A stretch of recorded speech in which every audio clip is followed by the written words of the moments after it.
Okay, what's up guys? I'm back. It's been 3.5 months since we last posted a build video and a lot's happened in that time. We've sold pretty much all of our track bikes. We had to, unfortunately there's nothing I could do about that. And now we're gonna start from scratch, which means a new build. And this build's gonna be something a little bit different. And when I say different, I mean I'm probably gonna keep this bike. I've had to sell every other bike I've ever built to keep this channel going. But there's a point where you just gotta have your own bike to ride. I've gotta get track time, I've gotta get better at riding, and if I keep selling them, that's not gonna work. So the goal with this build is to keep it for myself. Track it, race it, do whatever I can, just get some track time, get some seat time, which I haven't been able to do previously, which means I've got flexibility in the build. And the way I'm gonna do it is I'm gonna buy every single part through social platforms, eBay, Temu, whatever I can find. I'm not allowed to buy brand new parts unless it's from my sponsors. And let's see if I can actually pull this thing off. Now I've already got myself a nice little collection of parts. All of these are secondhand. It's taken me a month or so to actually start accruing these. I had to wait like a month and a half to get this bike because it couldn't get transported here easily because no one would transport it based on the fact that it doesn't have a front end. Well, it does, but it's over there. I'm gonna check that out in a minute. And there's a heap of stuff here. I don't even know what's in half these boxes. They've been sitting in my office for like 4 or 5 weeks. I can tell you we've got a brake upgrade, so we're going with the new, more modern Brembos, as opposed to the standard M4 or crappy ones that come on a Panigale V2. So that's all there. But we're gonna dive into this in each episode, and there's a fair bit already. Let me know if you can guess in the comments what's in this box. I think I know what that is, and that could potentially save me like $3,000. So yeah, big things to come. But let's take a look at the actual damage on this baby because it is not pretty. Okay, so front end. This bike has just been hit straight across the front. If you look at it, I'm guessing when it's crashed, the wheel might have been maybe slightly turned or something. And when it's hit, it split the lower triple in half, like fully split in half there, massively twisted the top triple and then smashed the fork in half here. So I had hoped that the internals of this would still be straight, but I think I'm shit out of luck with that. I don't think there's really much at all on this front end that can be salvaged, but I will go through and do what I can. So I think even this beautiful Öhlins damper is bent. Look at that rod is bent. I don't even know if I can fix that. That would be interesting if I could fix it because these things are like $700. And as I speak, there is a new mascot floating around the workshop. And here's the devil. I think the calipers just got taken off the bike. So, that's why I've got to buy new calipers anyway because the originals weren't on it. It looks like someone has tried to strip this front end off just to be able to move the bike around. The front wheel, pretty sure that's going to be bent. We're going to take that off soon and we're going to test and see how bent that is. I'm guessing these are like fully bent, the discs will be gone. I very much doubt there's anything on this front end that I can salvage. Maybe the front wheel I can get straightened, but you know what, it could be cheaper just to get a new set of wheels. The tires virtually brand new. Maybe sell that on eBay for $100. Looks like I've got a clutch lever here, but it's missing the actual connection. So someone's taken the brakes off fully. Yeah, I can't even salvage that. Funnily enough, I actually think the triples might be straight. Sorry, not the triples. I think the clip-ons might be straight. So, like just looking at those, they look relatively straight, but I'll take them off and test them. The switchgear on this side is just absolutely busted to shit. That's gone. Tops of the forks look okay, but yeah, again, they're busted in half. Right switchgear is also busted. Right throttle is also busted. Maybe the right clip-on is straight, but I don't really know. Again, even some of the switchgear is missing, has just been cut off. See that? The wires have just been cut, so new switchgear all around. I don't even know if I can get it started, get the bike running without having this connected, so I don't think there's any possible way I'll get a signal back and forth. The forks, even the lower fork, this fork seat here is bent to hell. I would have to heat that up massively and try and bring it back in without it cracking, which is probably a tough job. These forks alone, just the bottom of these, sell for like $1,000 on eBay. So I very much doubt I can get that. I'm gonna turn this over, make sure I don't hit my lovely bike under the cover. That's my SP2 sitting under there. This side is also bent. So both sides are bent. So I'm gonna say these forks are a complete write-off, which is unfortunate. Yeah, look at that. Look how far that's been pushed in. I don't know if you can tell. Look at this, look how bent that is. I'm gonna say this whole front end here is a complete write-off. At the very most, I might be able to take the forks apart fully, and any straight pieces out of the forks, I'll sell them as individual parts on eBay. So I'm gonna say, front wheel, oh yeah, there we go, look at that. Front wheel, completely gone, so busted, so front wheel's gone. So someone could probably straighten that in these two places. So I'll probably put that front wheel on eBay for about $400 or $500. Cost about $300 to straighten it. So there's a cheap front wheel for someone. The remainder of the switchgear I'll probably sell for about $100. So let's go $600. I'll probably sell the bent Öhlins for about $200. So there's $800. And then any fork parts I might get $300 or $400 for. So I'm gonna say around about $1,100, $1,200 that I'll get as salvage for that front end. I don't think I can use it. So check this out. This is the screen. It's like just hanging by a thread. Two of the bolts on the back have broken off in the back there. And on the front, the entire screen is busted. But I see a silver lining. I see the fact that this is gonna be my bike. I'm gonna try and fix this. I'm gonna try and fix it for $40. Like I said, eBay, etc., etc. I've bought a new cover for this. I thought, why not? I'll risk it, $40, and see if I can fix it or at least get it running. We're gonna try and get power to it. And if I can get power to it, I'm not worried about the screen being cracked, because once I put a new protective cover over it, all I need to see is my gears and revs when I'm on track. If I need to change it later, I might change it later. But for now, if I can get power going to this, which I think I can because the plug still looks okay, we might be able to salvage that. It's a pipe dream. I'm probably wrong, but I'm gonna try. Let's go front to back. So I think the frame is potentially twisted that way. So clockwise, I wouldn't be surprised if I have to get a new frame. I think, like looking at it there, maybe it's just me, but that looks like the bottom of the triple here. Like, luckily that's still in place. It looks like it's facing that way slightly, but if all goes well, I'll keep this. If it's broken, I'll get a new frame for about $1,500 on eBay. The top radiator is completely destroyed. Bottom radiator completely destroyed. Radiator shroud completely destroyed. All of these plastics up the top here are ruined. I was really hoping to keep some of these plastics in place and sell them. I think the only piece which is not damaged is just under here. It's this piece here, this inner panel. Although it's got a few scratches. This should sell for about $200, $250 on eBay. So now, what am I up to? The front end, let's say 1,000, 1,100. This piece, let's say 200, so let's say 1,300. The tank has got a few scratches, but it's a Bayless. So whatever I do for the design, I'm gonna try and keep like a white circle with this on it, just here, because I think that would look pretty cool. There's no keys, obviously, so the ignition is shot to shit. Which means I can't get into the tank. There's a whole bunch of stuff I can't do because of that, so I'm gonna have to work around that. The triple, obviously completely gone. The top of the bearing is still sitting here for the dampener. So if I can salvage that, I will use it, but I very much doubt it. I'm probably looking at a new dampener. The brake lines are still here, but they're going. So I'm gonna get rid of the ABS on this, which means I'm gonna get rid of the brake lines. I've got some deletes coming for that.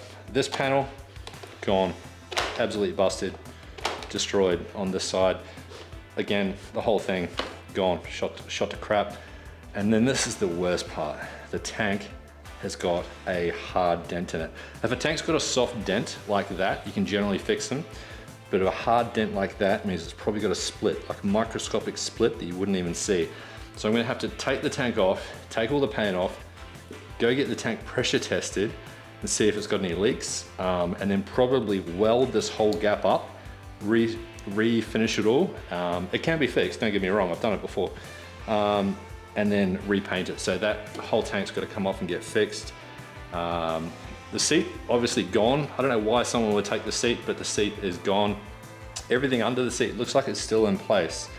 So all the electrics are still there. The seat back has gone as well. Like this would have been someone's pride and joy, yeah? And you can tell they've spent a lot of money on it because it's got DUCATI clear clutch on it. These things are about $1,000 turnkey. Comes with, you know, the springs, faceplate, the pressure plate, everything you need, and it's all gold. And that should be a hint as to the color scheme I was hoping to go with, but spanner in the works, this one's destroyed. So if you look, it's all completely scratched. The whole face is just scratched up to crap. So I don't know if I can salvage that, or maybe I can just buy a new faceplate or switch it to a racing hard faceplate with a cover on it. Anyway, maybe that's salvageable, but probably not. Continuing on the back here, this back piece is actually not broken, but it is scratched to crap. I was really hoping it would be normal because these things sell for about $300 on eBay. So I'm gonna say $100. So now I'm sitting at about $1,400 on eBay. I bought this bike for $6,000. $6,500 including shipping. So that's not too bad for a 2023 Penny V2. The exhaust is stock. I don't like stock exhausts. So that's gonna have to come off. Now it's actually scratched as well. You can see all along the bottom there is scratched. I'll come in for a close-up. So look at that, that's all scratched along there. I'm not sure if that'll come up at all, but actually the exhaust itself has got a massive dent in it as well. So I'm guessing I'm up for a complete new exhaust. I don't want to keep a stock exhaust on one of these bikes anyway, so I'm looking at eBay to see what's available. I'll put a couple of images up here. These are the ones I'm looking at, like full Termi systems, full Acro systems, whatever I can find in that right price point. I missed out on a Spark system, $1,500 secondhand the other day. I just didn't have the cash on me. Anyway, we'll get to that. I don't like having all this heaviness up the back of the bike as well under the seat. I think that's got to go. Let's get rid of all of that and streamline it all. Get rid of all these engine plastic covers, streamline the whole bike. The back wheel has got a couple of marks on it, but if we don't decide to keep these wheels, like if that front wheel over there is completely shot, if I can sell them as a package, one good wheel, one average wheel, yeah, buddy, it's making a bit of noise, then I'll sell that wheel and I'll get a new set of forged wheels. Unfortunately, Marcassini they're not making forged wheels at the moment because there's a shortage of raw material coming out of Russia. So I have to find something else, maybe Diamag or whatever. But if I buy wheels, I'll use Bike HPS in the UK. I'll put a link to them here. So other than that, on this side at the back, obviously the chain is completely rusted and gone, so that's got to go. The stand looks like it's probably salvageable. So there's another 150. So what I'm up to now, 1,550 on eBay. The rear sets I can sell, even though both of them have got bent levers. I can straighten those levers, and I've got spare levers I can put on as well when I go to sell those on eBay. Probably 150. So now I'm up to $1,700 on eBay. I'm guessing that battery is completely flat and it's missing the cover that goes over it. And some of these fuse boxes are broken off, and I'm guessing those wires, if you can look in there, I'm guessing those wires are probably broken. I don't even know if I'll be able to get it started, to be honest. What else we got? The rear shock. Beautiful. Olin's TTX is actually perfect in one piece. So that's a bonus. So it looks like the rear suspension, the rear swing arm is not even touched. Look at that. It's actually beautiful. Normally when these bikes get crashed, they're fully grazed up. But this is all fine. So I can probably just put a nice protective cover over that. That'll be good. So there's a lot to do. There's a lot that's broken, a lot that I wasn't even anticipating being broken. And now I've got to get to it. But where do I start? There's just so much. I think what I'll do is I'll try and get power to the bike. If I can get power to the bike and to the screen, then that's a success. That means we can go on with tearing the rest of the bike down and building it up. I'm not even going to try and start it if I get power to it, because I don't even know what the engine's like. The oil looks like it's very watery, so I don't know what's going on there. So let's do that. And I've got a potential solution. So I think what's in this box, and I got this from eBay again, might save me a whole lot of problems, but I may be completely wrong. Now, the problem with when you get a bike with no keys is normally you have to get a new ignition set at $965 from Ducati.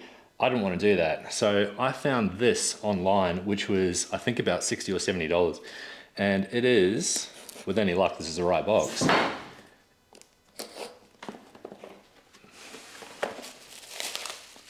It is exactly what I thought it was. So,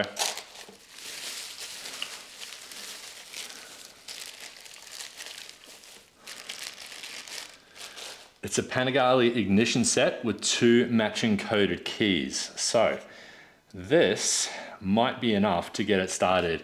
Now, in the past, if I've had a broken dash, I've just swapped the dash out. Most people say you can't do it. They say you've got to get the dash coded to the keys. I've always found that it just worked.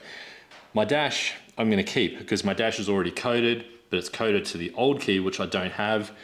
But I'm hoping if I can switch this in place of the old one, then I might just be able to turn the key, recognize the key, attach the battery, attach the dash, and hopefully get power. And if that happens, whopping big saving, at least $1,000 saving. And then the other thing I can do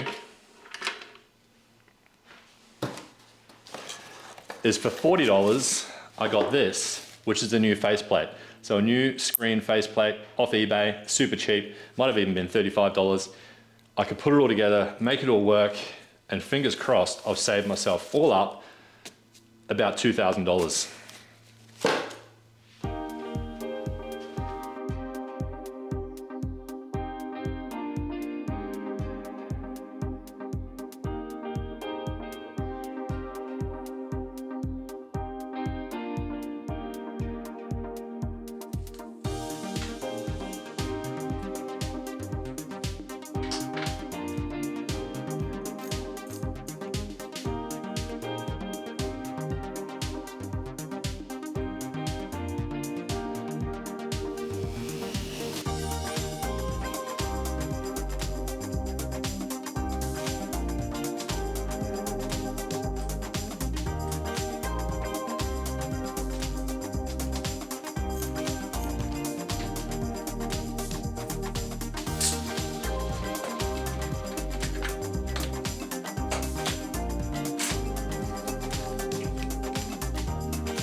Okay, looks like everything under here is actually intact. The main load ECU, ignition and fuel pump is all there. Looks like it's undamaged. Only thing I'm worried about is this fuse box here. But fingers crossed, we can just get it to slide back into place and hope that holds, connect the battery up, and then maybe we'll get power. But there's a few things we've got to do first. We've got to get the ignition wired up. So next up, we're gonna take the tank off.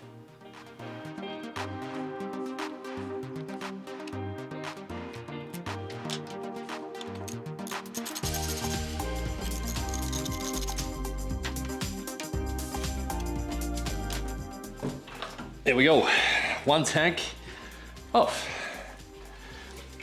So here goes nothing. I've just wired up the bike to the best of my ability. And I'm gonna show you, it looks like a dog's breakfast, but I'm gonna show you how I've cheated the system.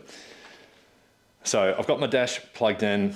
We knew I was gonna do that. I've just wired up the broken switchgear because we're not gonna reuse that. So that's gonna go, no point spending money on that. And then I've got my new transponder, so my new key fob unit, and I've just got that sitting like that. Now the way in which I'm going to trick this to try and turn on the actual ignition without bypassing these wires is I'm going to use a magnet. And fingers crossed, if I drag the magnet across and simulate a key turning, this should actually work.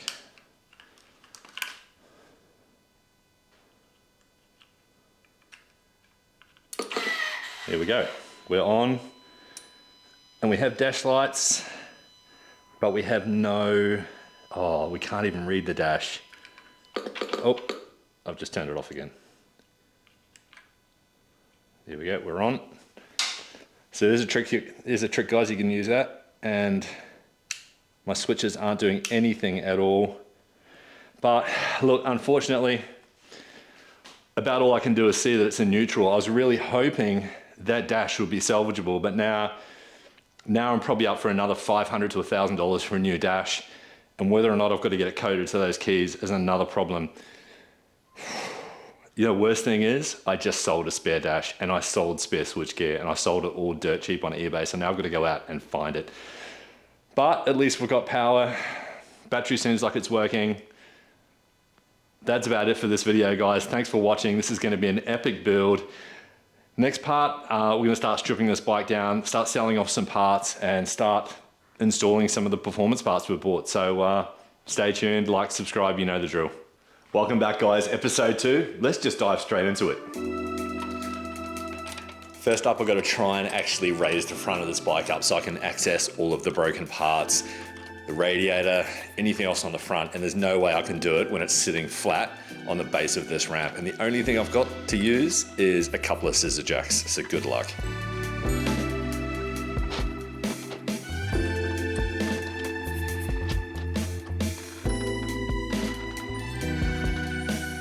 Okay, so now I can access this front end, which means I can strip all of this off. Both radiators have got to come off. I've got to check and see if the fan or anything behind the radiators is damaged. I'm hoping not, because on my previous V2s, I've done fan deletes. Whereas on this one, I'm gonna keep the fan. Just a little bit of safe precautions. It's my bike. It's just something I want to do. I want to be able to sit in the pits and just keep the bike cool at the end of a session. So let's do it. So these radiators are well and truly screwed. Like, look at the bottom of that. That's been twisted in like 3 different planes. Yeah, look how much of a twist that's got. The cap is fully twisted around. I'm just hoping that the top of the engine there is still okay, because if that's bent, I am in a world of pain. Last thing I want to do is actually do any real needed engine work on this bike other than performance mods. The bottom radiator is even worse. The bottom radiator's like had the wheel go straight into this side of it. It's been bent all the way back. I'm just hoping that the fan that sits in behind it is recoverable, because I really actually want to keep the fan on this bike. Even though I'm going to put a new exhaust on it, I want to be able to maintain the fan there. So let's get this stripped down.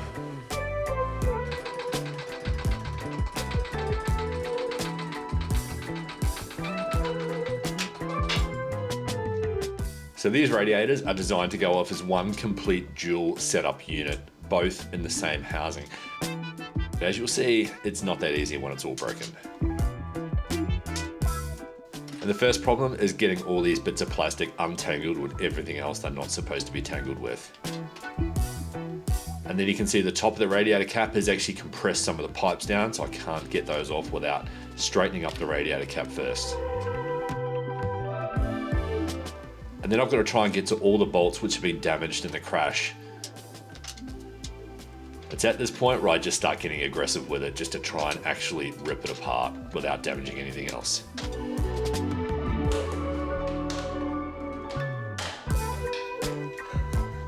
And then finally, one off. So I think we've got some good news. The front of the engine actually looks, I'm thinking like it's okay. There's a bit of a graze just here. I think the mounts for the radiator are still okay up the top there. There's a bit of oil or grease, or it could just be radiator residue just on there. But generally, I'm thinking that head cap actually looks okay. So that's a bonus. The fan, you can see down there, still looks like it's probably okay. I did hear it running when we tried the ignition the other day, so that's probably a good sign. Let's try and get this bottom radiator off now. One bolt, literally one bolt holding it on, and I can't get to it. Crazy. And it's off. All done. So much better that I can see everything now. I'm gonna take the fan off anyway because, let's face it, we're putting a new exhaust on it and I wanna be able to start with a clean slate. I need to be able to clean this whole engine up as well and just inspect in behind it. I'm pretty sure the heads are okay. I'm gonna change tact a little bit now though. I'm gonna strip this front wheel down and I'm gonna take it over to Motor Garage and see if it's like how much straightening it needs to do, because hypothetically, if I fix that wheel for $250, $300, I could sell the complete set, rear wheel and front wheel, for probably 2.5 grand. Or I can sell them damaged for maybe about 1,800 total. So I'm just gonna check it anyway, get these tires off because I can sell these tires for another 200 bucks. And it gives us a chance to go and annoy Brett at Motor Garage as well. So we'll pick up some donuts on the way. Let's do it.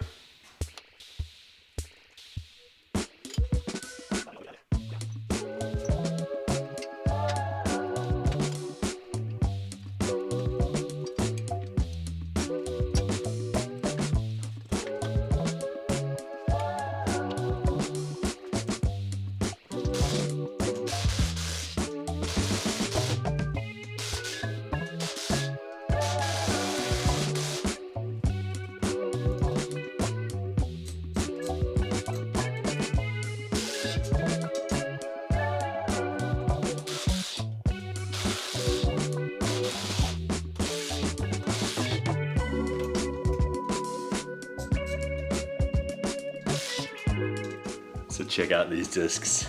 These are just horrible. Look how bent that is, so bad.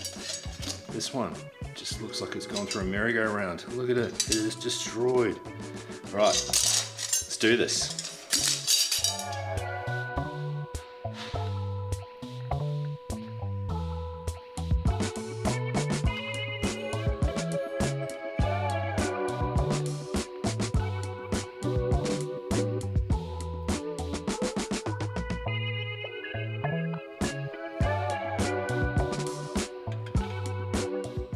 Okay, let's do it. Oh, that's bad. Look at that. If you're a man, you've got to board a German bike. How bad is that wheel? It's shocking. It's definitely not salvageable. Like, it's actually like it's bent from the hub, I think. It doesn't matter. Look at that whack. You won't fix that. Yeah, I think it's bent. And then it's twisted. I think it's not even just like even if you straighten those edges, it still. It looks like a ham and pineapple pizza.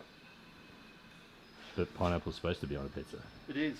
It's the only way. And if you don't put pineapple on a pizza, you should be deported from the country. Especially if you're like a fake Italian chef. Fake Italian chef, yep. Definitely. Yep. Well, they can't cook a steak. They can't cook a steak. Maybe someone we know. Yeah, that's toast. That's all right. New wheels. Well, you win some, you lose some.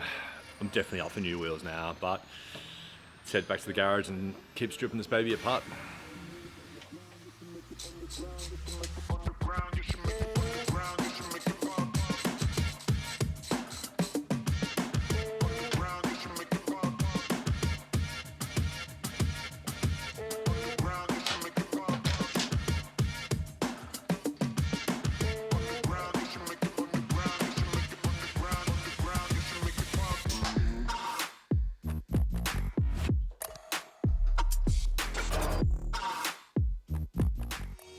So quick update on the strip down. In less than 5 minutes work, I've probably got around about $500 of eBayable stuff. I'll show you.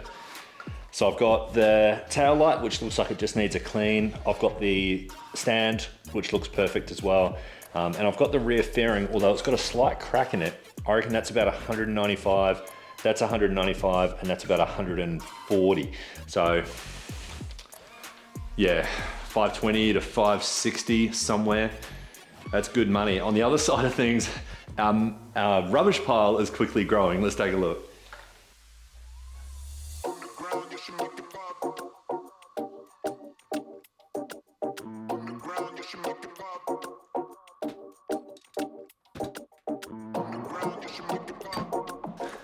So I've just had another delivery turn up in the mail literally 5 minutes ago. I'm hoping it's what I think it is, because it could be the game changer. It could be the thing that saves me probably at least a couple of $1,000s. Let's check it out.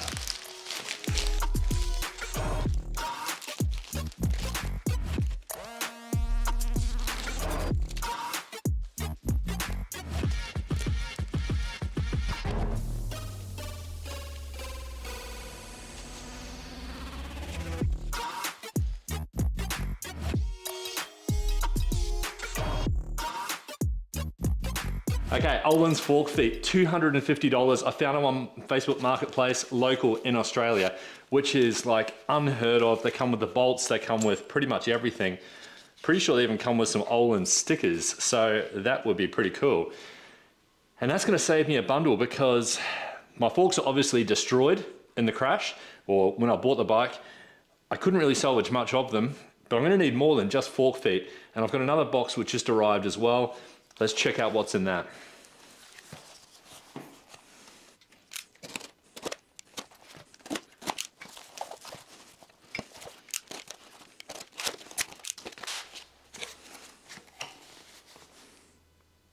Outer tubes. So Olin's outer tubes. Well, they're not Olin's, they're off-market outer tubes, but these are the same color and they should be a direct fit for the Bayless. So now we've got outer tubes, lower tubes, which I think are still straight on the existing forks, although I'll have to check that. We've got lower feet. We've got upper motors. Now I just need inserts. So maybe Bimotor, YSS, something like that. I'm gonna have to have inserts and then we should be able to help build up the front end. There's one more piece that I got as well off eBay. And here it is. I was lucky enough to find a lower triple from a 1299, which again should be a direct fit to one of these. I've done it in the past before by switching out a 1299 lower triple, so there should be no reason why this doesn't work. It's even got the steering stop still in place. There's absolutely no brakes. I picked this up for I think $450. So 450, 250, that's 600 plus the cost of those lower forks. That was under $1,000 total for this basically a new fork setup. By the time I put some new fork inners, some race inners into it, there's about another $1,000.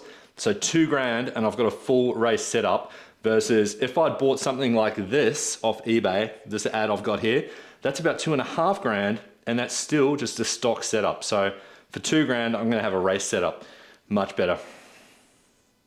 So we're gonna do a full episode on building up the front end of this bike, forks, top triple, maybe even the radiators at the same time. But right now, I just wanna focus on these. These are all of the deletes. There's 4 separate deletes for this bike. I'm gonna try and put them all on now. I get them all from the same place. It's an eBay store called Rated R Parts. I'll see if I can find the link, I'll put it up here. The guy's awesome. He even messages you individually if his parts aren't in stock, but he can get them. So Smart Moto is the brand. There's heaps of them. AIS delete, stand delete, evap delete, something else. Let's do it.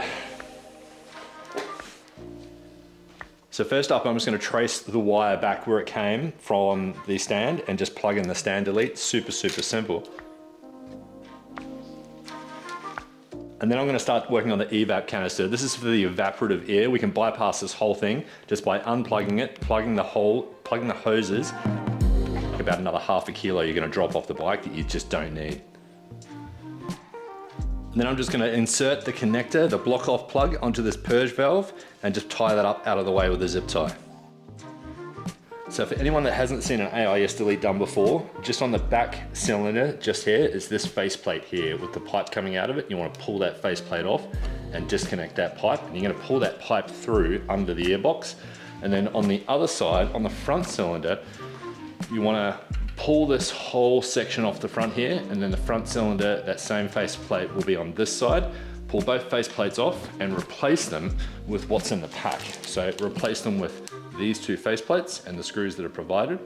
And then there's a little electrical block off switch here. Just under the airbox, directly under the airbox, it's plugged in. So you unplug it, plug the switch in, and then you need to block off the hole in the airbox with the little black bung that's provided. Super simple.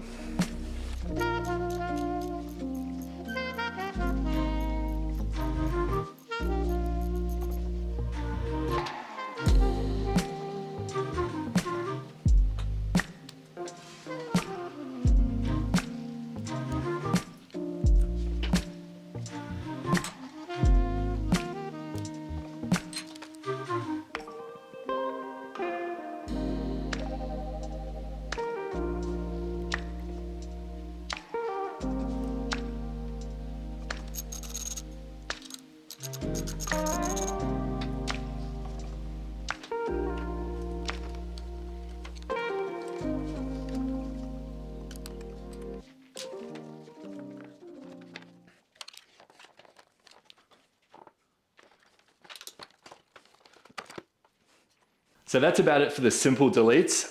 Pretty soon, once I get the wheels, I'll be able to put the front together, the new suspension together, and be able to access the exhaust and redo the exhaust. But until then, I'm gonna see what else has arrived in the boxes, because we might be able to do some more work on the front end in the meantime. I'm pretty sure this box,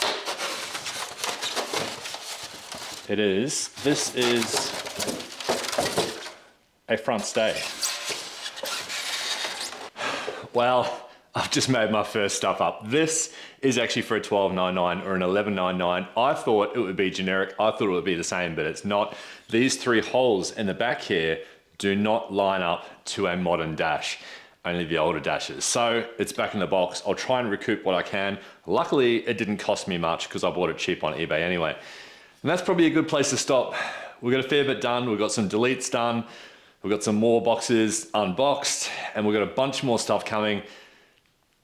This is proving to be a pretty expensive build, but it's going to be epic when it's finished. If you like this type of thing, hit the subscribe, hit the like. We'll see you on the next one. Peace out.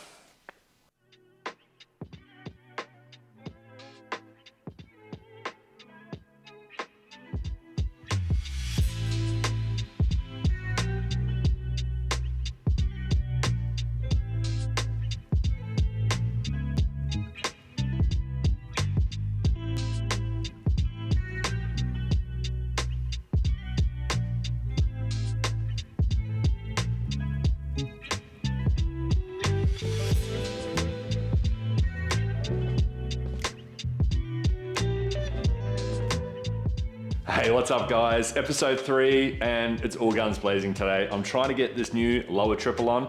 Fingers crossed, there's a courier coming later today with a very awesome package for this bike, and I need to get this done. It's a challenge because I've actually got to straighten and get this current stem out of its existing position.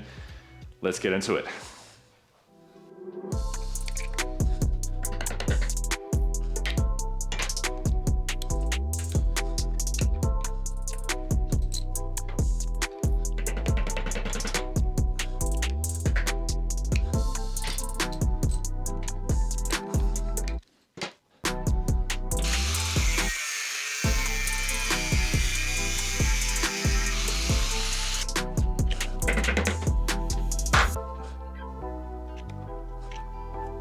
I don't know if you heard that bang, but that scared the shit out of me. Here we go. Bolt smashed.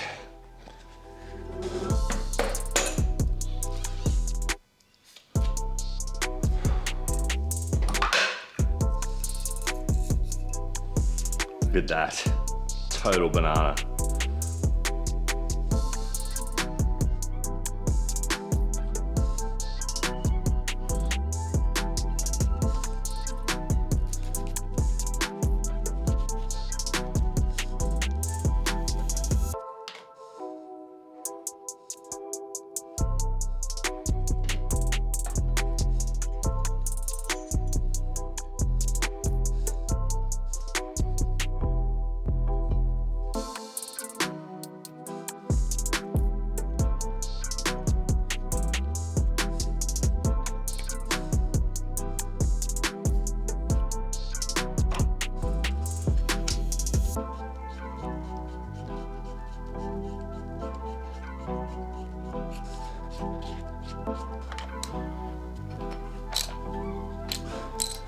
Sweet, another small milestone achieved, but this means I can now jack up the front of the bike and get the exhaust off.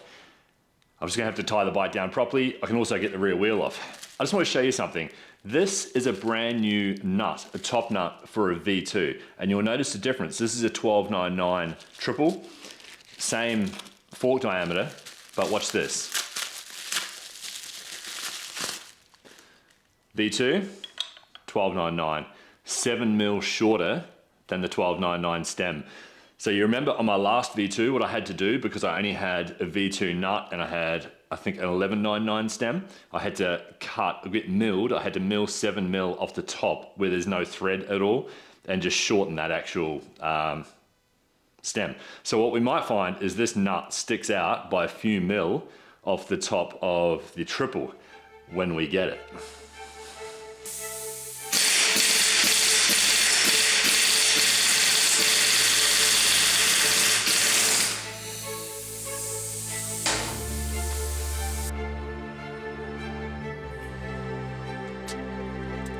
So this is where it gets interesting, trying to balance this bike whilst moving it around so that I can actually jack up the front and then expose the rear wheel. And I thought getting this rear wheel off would be easy. No way. The V2 has a stupid thing on the exhaust where you've got to remove the cap of the exhaust before you can take the wheel off. I didn't find that out until I'd actually removed the wheel nut, that is.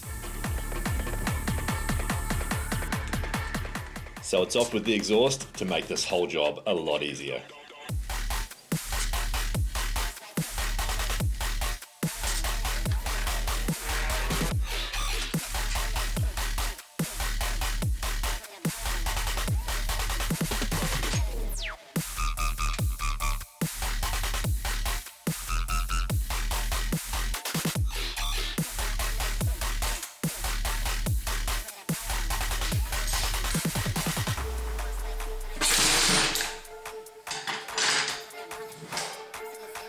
That's one exhaust off.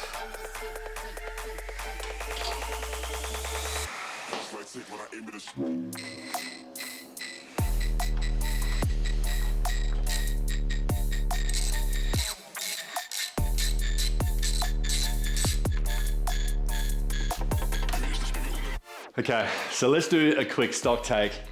I've spent literally the last hour and a half stripping the bike down. It's looking pretty much like a skeleton now compared to what it was this morning, even though even then it didn't have much on it. So I've taken a whole bunch of parts off and I'm gonna put them on eBay. So we've got a rear wheel. Rear wheel is just gonna get the tire taken off. I'll probably sell that tire for $100, sell the rear wheel for about $1,600, so $1,700.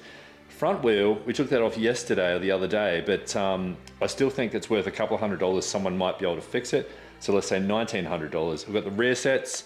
It's just missing the shifter arm because that was bent, but I'll put it with the listing, $150, $95 for that. So let's just say roughly $225 for those.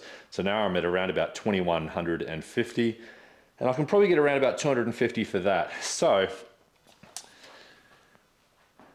$2,150 plus maybe the exhaust for $200, $250. That fits me at about $2,350, $2,400. That's enough to buy a new exhaust for the bike and a few other bits and bobs.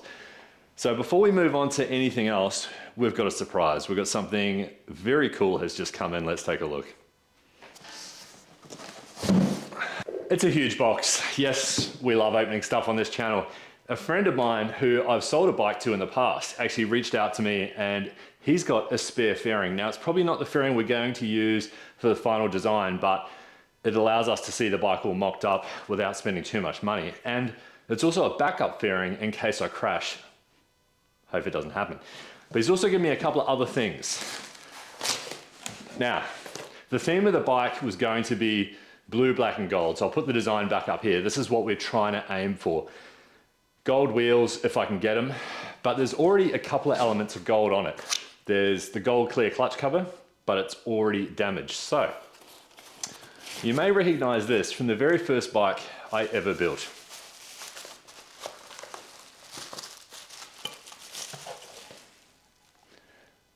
This is a black DUCATI clear clutch cover. Now, yes, I know, some of you are going to say, it's a track bike, what on earth are you doing with one of these? Well, CNC Racing make a really cool carbon fiber guard for these. So you can still see 2/3 of the window, but you have a really cool carbon fiber guard. I'm willing to risk that.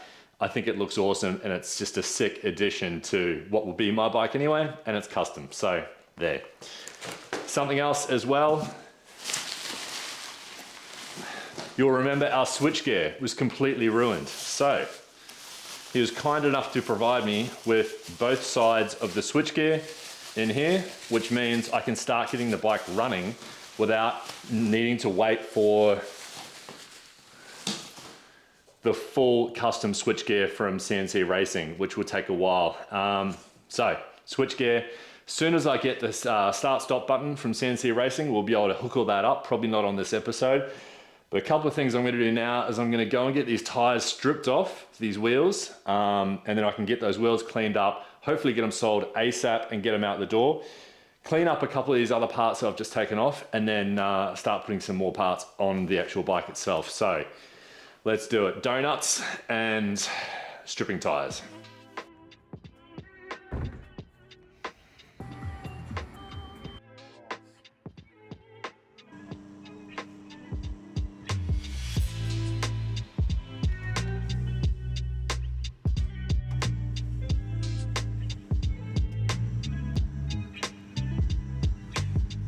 So let's get this clutch cover done. From memory, I think I've just got to take these bolts off, make sure that the green seal, the rubber seal, goes back on the new black one, the faceplate, put it back in, and I think I torqued them down to 12 Newton meters, but I'll double check. Oh, they were way over tight.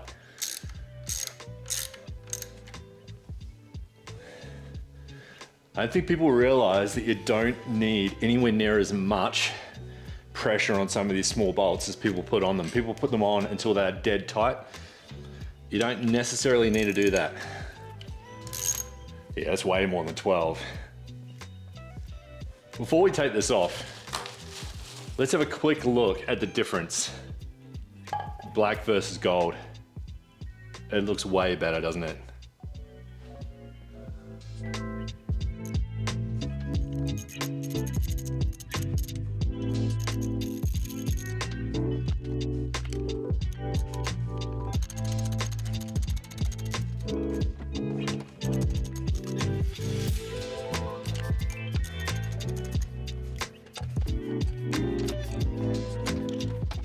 So I might as well drain the oil as well, make it just a little bit easier.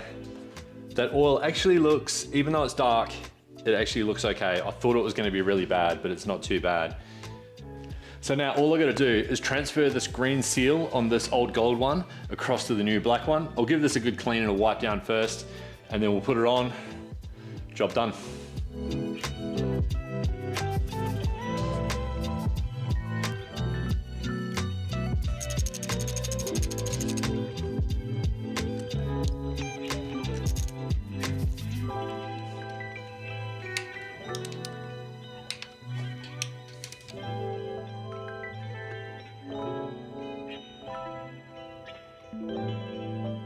I'm actually pretty stoked with that clutch cover. I think it looks a hell of a lot better. Just wait till it's got carbon sitting on top of it, carbon guards from CNC Racing. Something else has just rocked up. This is the creme de la creme of what I was waiting for. And this, in my opinion, is what sets a good bike apart from others. It's something that you see all the time when you're riding. It's something that makes you feel immersed in the motorcycle when you're riding a motorcycle. It's just something I think you should have on every good, high quality race bike, track bike, whatever you're doing. But it's a custom top triple, so let's open it up. So this is another one of my eBay finds, and I'm either gonna really love this or I'm gonna be kicking myself because I bought the wrong thing. It was $370 delivered, and I'm just hoping that it fits.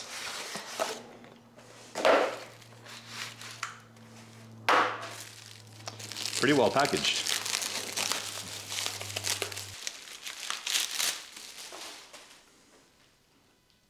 Ayala. Super lightweight, very nice top triple. Let's just hope that it's perfect for the Bayless. So the thing I like about this is it's also got, see these little grooves just here? They're for the OEM clip-ons. And I think we will find this is gonna fit perfect.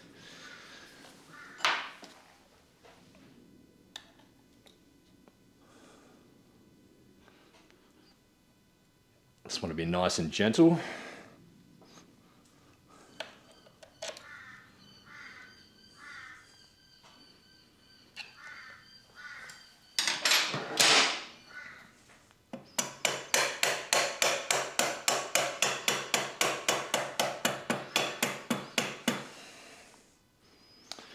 Very cool. So that is awesome. That's what you're going to be looking at when you're in the cockpit of this bike. Very, very cool. I just hope that this diameter is the same as the Öhlins for those old forks there.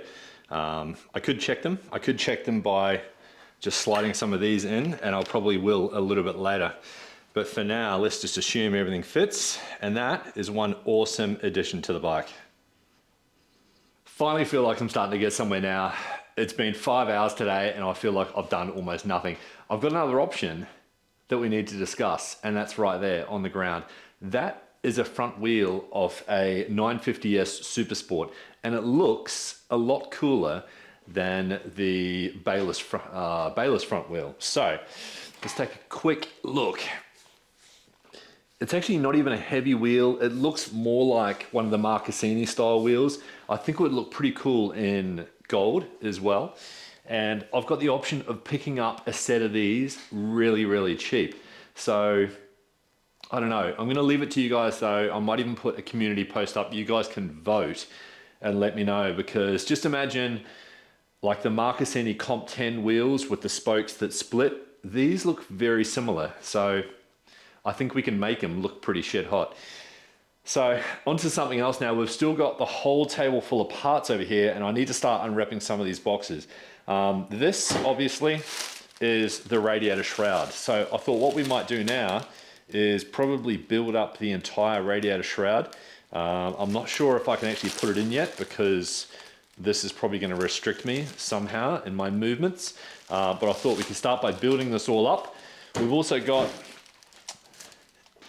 in this box just here, 2 radiators that we got off eBay. We got them super cheap. This is how much we paid for them. Not a great deal. I hope they're not leaky. I hope they do work perfectly.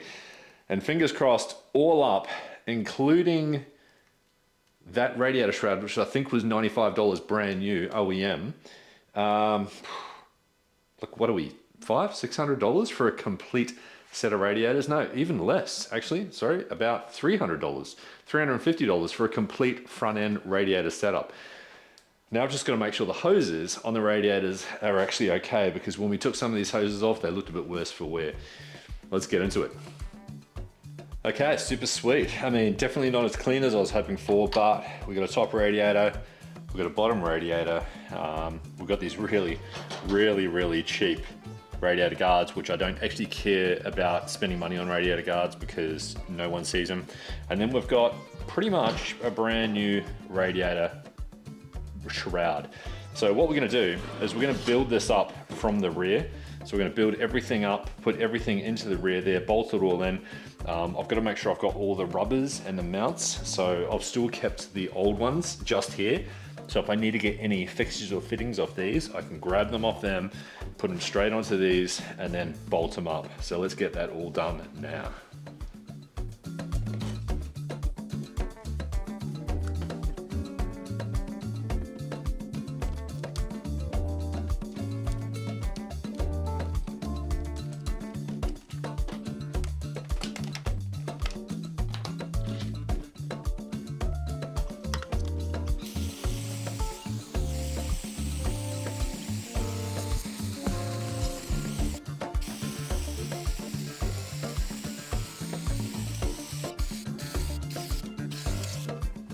So I'm thinking I might get another replacement lower radiator, because this one just looks horrible. It's full of gunk. I can't get it cleaned up.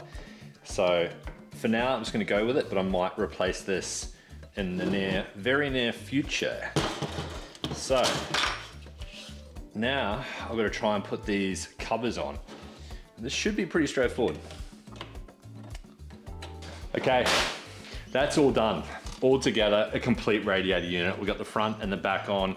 We just need to put them on the bike, but we can't do that just yet because obviously the stand is in the way. So I've got to do the wheels first and the suspension before I can put this together. But at least we know this is done and this can sit off to the side. So that's about it for this episode, guys. We've got through heaps of stuff: the lower triple, the upper triple, that beautiful AL triple clamp, the clear clutch cover from DUCATI Bike, all those secondhand. We've got the rear sets off, we've got the exhaust off, we've got the back wheel off and for sale. In that time, I've also sold a couple of pieces, so we've got some money coming in. We've ordered more parts, suspension's on its way, and we've got another couple of things I thought I'd run through quickly before we tie this off. I scored this, a DUCATI Performance seat. This is exactly what I like because it sits about 15 to 20 mil higher than a stock seat. It's in perfect condition and it's got Ducati Performance stitched into it as well. And then I thought, we've never actually looked at the number of this bike. Even though the number for a Bayless, kind of irrelevant because they were like a highly numbered, non-limited number bike. This one is number 3523. Absolutely no significance at all to anything that I can think of. Unless maybe you are Kel Crutchlow and Anaya Bastianini together. So there you have it. We'll see you on the next one. Heaps of parts coming next week. And yeah, stay tuned, like, subscribe, you know the drill. This is way bigger now than I thought it was. This is officially blowing the budget massively. Hey, what's up guys? Welcome back. And straight off the bat, we're gonna go pick up some parts and maybe set a high-speed test in the van. Let's do it. Helps if I release the handbrake, but good start. I need a coffee.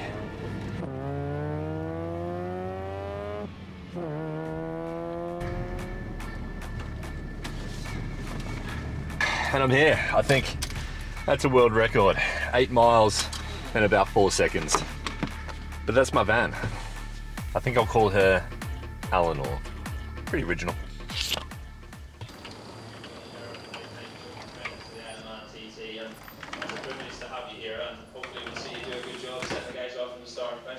Well. Look at this. Look at the dog. Look at the CNC gear. TT on the screen. And a center. What a life. That's pretty sweet, right? I like the Brembo calipers. Yeah, the yellow calipers on it. Yellow calipers. That's really cool. They're not high pures, are they? No, they're not the high pure ones, are they? The newest ones. But oh no, I don't think so. I think they're just painted calipers that's got the Owen suspension on it. What year is this? Brand new. Brand new. Like 24, 25. Yeah. So 341 in the world. Race. 68. Racing is in my blood. That's pretty cool. That's pretty nice spec. Olin's damper. So I think it's the 950 Super Sport motor in these monsters now. So it's got the lightweight aluminium or Marcassini type wheels, but they're not Marcassini, but I think they are a lightweight wheel. 341. I think that represents Ayrton's 3 championship wins and 41 podiums. I think the centers were the same. I think they were the center, you know, the 916 center. Was it 916 center? 916 center, yeah. I think they were 341 numbered as well, but I'm not 100% sure. So where's the number on this? Oh yeah, it's up. Number 68 of 341. I don't know if you can see that right there. That's a pretty cool, I mean, I'm not a massive monster fan, but that is pretty cool.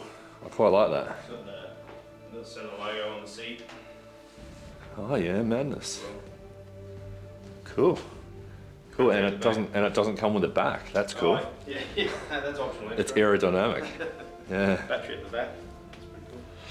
Sweet. So we're here, Motomia, one of our channel sponsors, supplier of CNC racing gear, and this is where we get pretty much all of our, let's say, better quality kit for our bikes. I think I've shown the best quality. I think I've shown you Matt's Beamer before, but we're still yet to take this out and do a road test on it.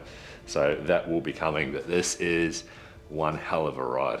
So pretty soon, you're gonna let me ride that, aren't you? And wheelie it. Yeah. Practice my wheelies. Yeah.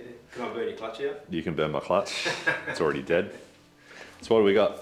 Oh, you've got your kill switch button and your link, suspension link. You've already got your throttle tube, but in case you haven't filmed that, No, already got you one. had one of them too. So we picked up a throttle tube. So CNC Racing, because the throttle tube on mine was just broken in half. This will replace the ignition. So we got the ignition set, the 2 keys, and the transponder. So this will work in with those.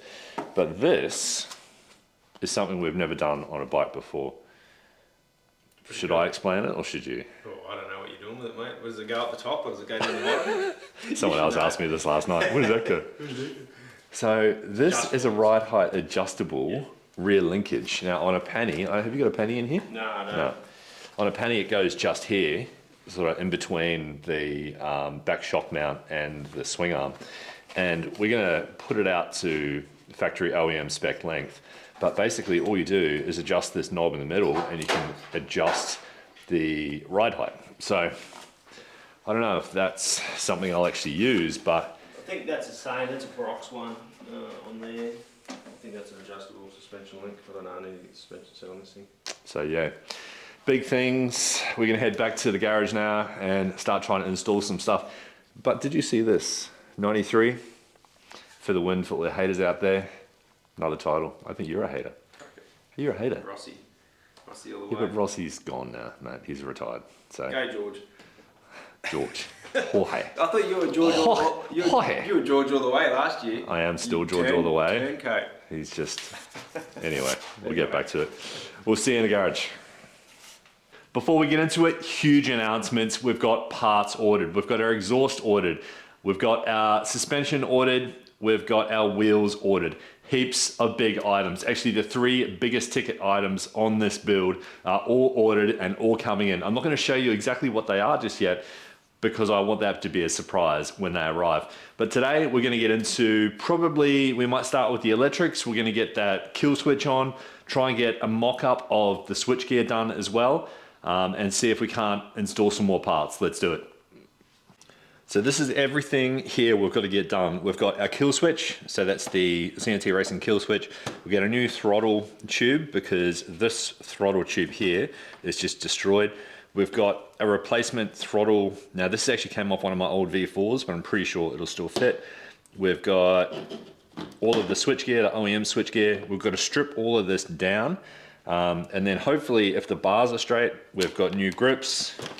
We've got the ignition all set up. We should be able to mock all of this up on the bike. And what I think I'll do is I'll grab these inserts here and I'll put them through the forks on the front. And we should be able to get a feel for how this cockpit's gonna start to actually look. We haven't got the front stay here yet. That's on order as well with Ducati, but that should be arriving relatively soon. Probably not for this video though, but at least we should get a feel for how everything, all the controls actually fit onto this bike. First thing we've got to do though is get rid of this, and this has got those bloody annoying bolts. You can see I've got one of them out. I've been trying to get the other one out, no luck. I'm probably going to grind that off and drill it out, maybe use some vice clamps to try and get that out. I'll get rid of this and then we can crack on.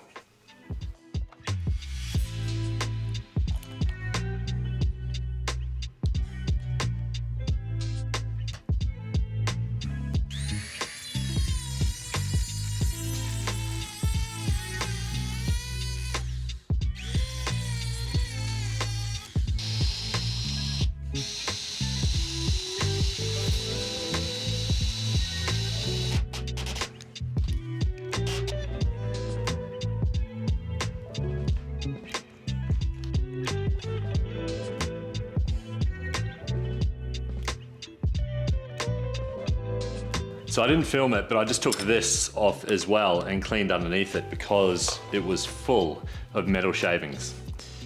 So nice and clean now. Everything's Loctited. Screw it back in.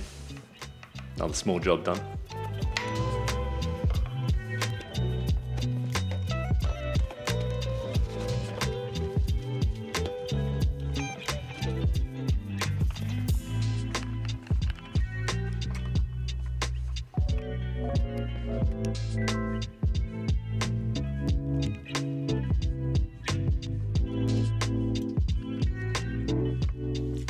So pretty easy. Now I've just got to join the key with the little transponder fob to the actual ignition immobilizer using the 4 bolt holes on the back.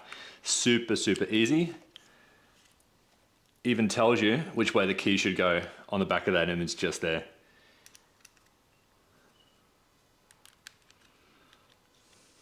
And that is a mock-up done. So these are not the original, the actual bolts I'm going to use for this. I'm going to probably space this up a little bit so it sits better in the fairing.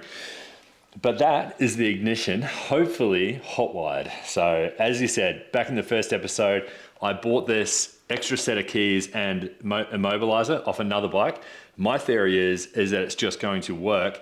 However, we're not sure if the dash has any display. So fingers crossed, no coding required. It should be an easy job. Massive fingers crossed, because if it doesn't work, it's going to be expensive. So next up, I've got to strip these bars down. They've got everything still attached. They've got bar ends, which are going to be a pain to get off.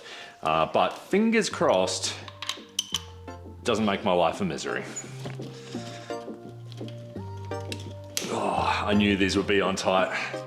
And I've got no leverage to hold them against anything.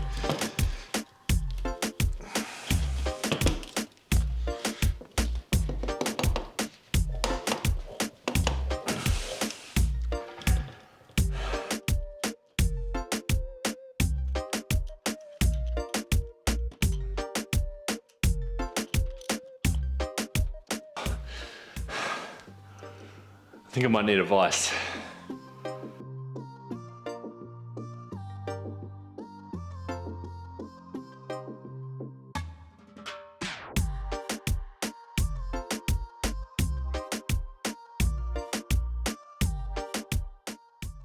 Definitely pays to have the right tools. Okay, so let's strip this down. These are super heavy. So I think these will sell maybe for $30 on eBay. Maybe we can sell this switchgear for about $100, even though it's broken. Someone might buy it for parts. I'm dubious as to whether or not this one's straight. I think this bar is bent, or maybe the other one. I think I've got one good bar out of the two, but I'll put them up against a straight line and see what I get. So.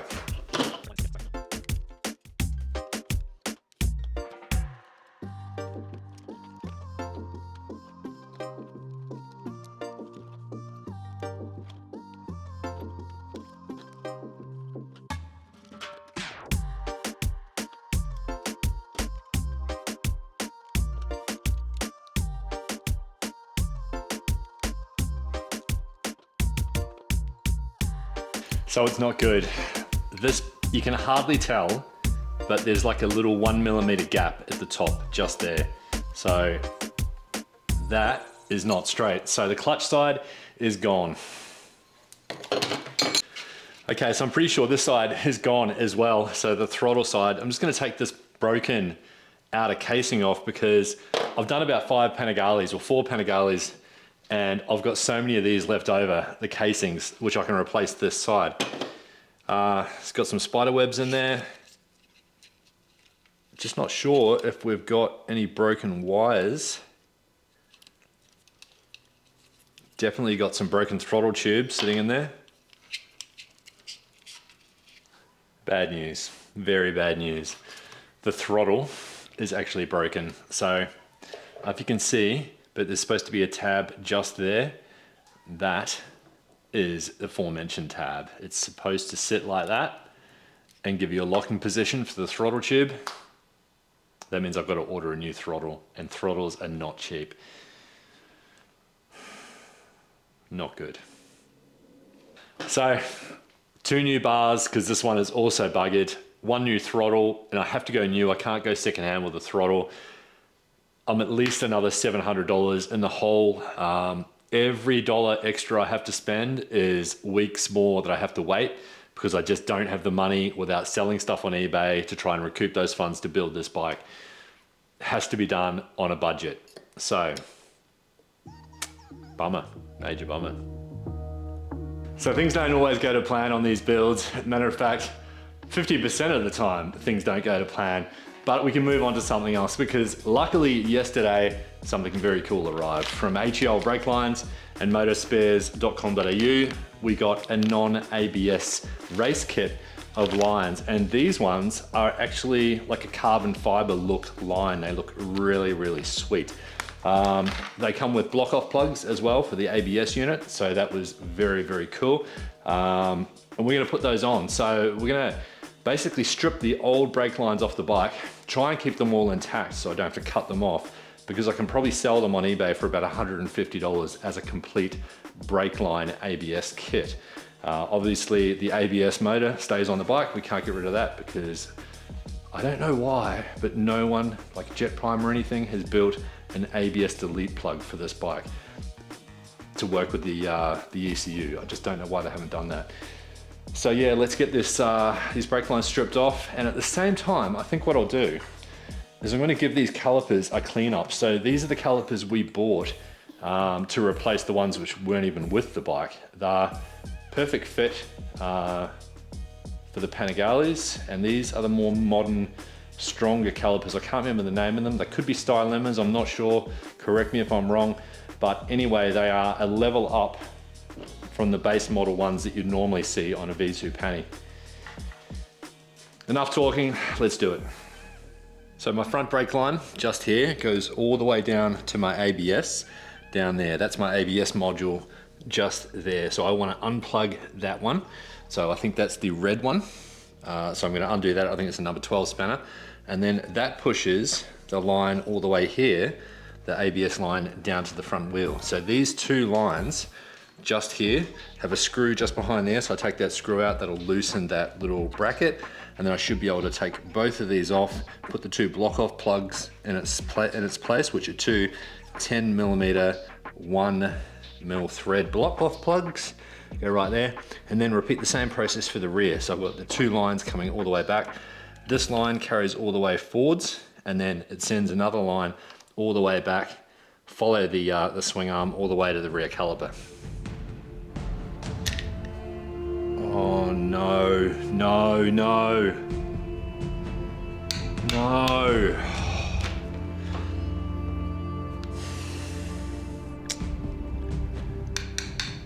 The frame's gone. Fuck. Damn it. Damn it, damn it, damn it.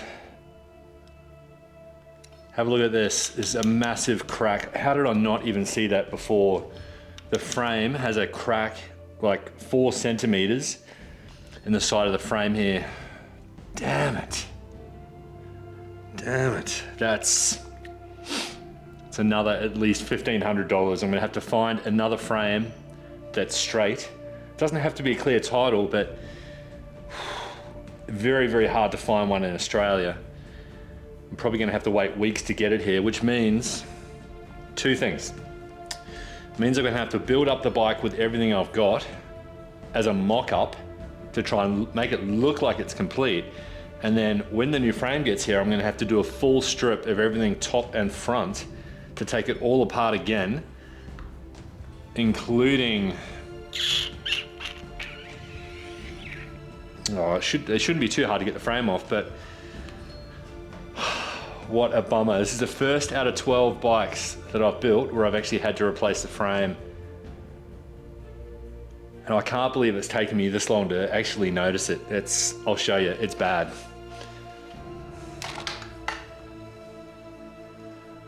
Look at that, completely cracked. And it almost looks as though something's come back and hit it. So I don't know what it is, but that is bad. So major, major drama. I'm gonna need a minute to sort of recoup and think about what I'm doing now. That's a big one. I think I'm gonna need to take a minute and just ingest this, because this is way bigger now than I thought it was. This is officially blowing the budget massively. Huge, huge blowout on the budget. We don't have the money to fix that. It's gonna take time. I'm gonna have to wait for some more income to come in from selling parts, and just fingers crossed we can start trying to source something. And yeah, we'll keep you posted, I guess. Look, let's continue on. I don't know if you can see how annoyed I am, but let's continue on with these brake lines. They're gonna be pretty easy to get off, and I will jump online later and see what I can do to figure this out.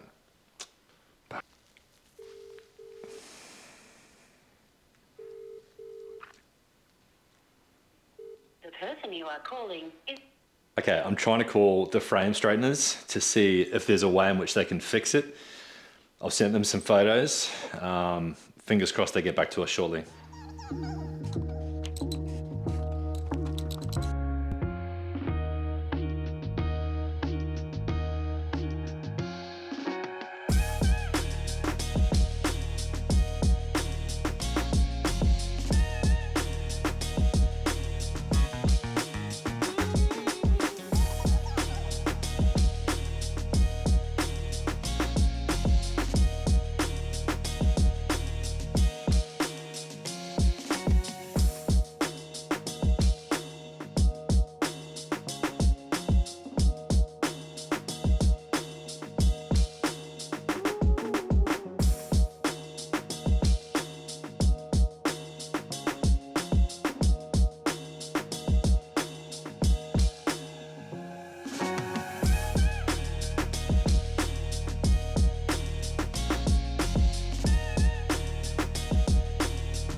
There we go, look at that. One new HEL brake line, new fittings on the end, carbon look the whole way back.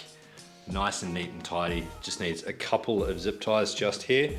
And then as soon as we get the front set up, we'll be able to do the front lines as well.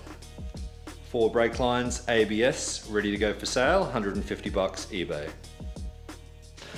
So just back to this frame for a second.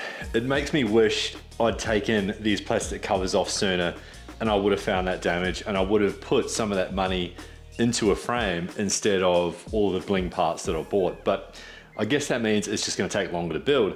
I did, however, jump on eBay on my phone just quickly, and I found one for sale in France for $1,000. Super cheap, but if you look closer, $2,000 postage. What the? I mean, come on. But there's a few for sale for around $2,000 with only $200 postage from the United States. Maybe I can get them cheaper and bargain them down a little bit. Who knows? We'll wait till the frame doctor gets back to us and see whether or not this can be fixed.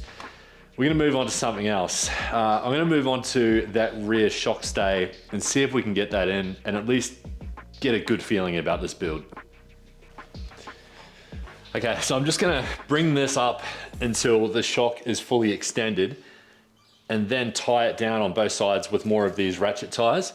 And then once that's fully extended, I should be able to take that bolt out, and replace that section. However, first problem is I don't have the tool to get in to take out that bolt. So I'm off to the hardware store, another tool, and we'll be in.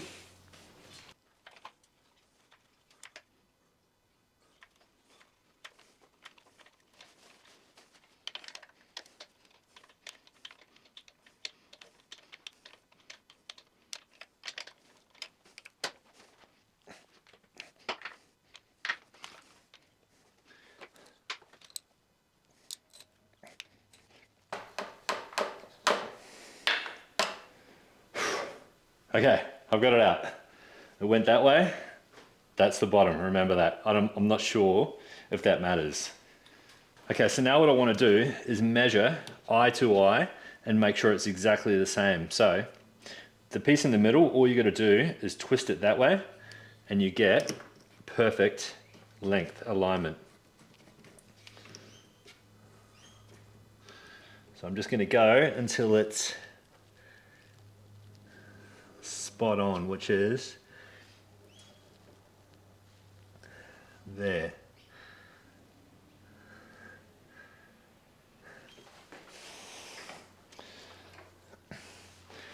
And to check that it's perfect, I should be able to run the bolt straight through. There we go. And then tighten that up.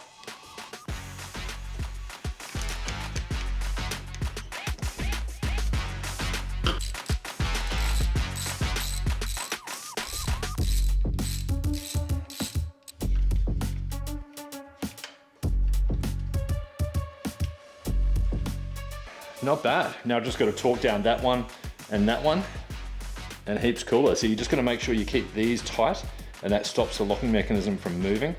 And yeah, super simple. If you just want to adjust the height, you just loosen these two, adjust that forward or back, drops the back up or down.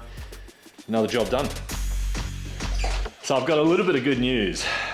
I just got off the phone with the frame doctor and he thinks we can fix it. He thinks around about $1,000. So at least $1,000 cheaper than buying another frame.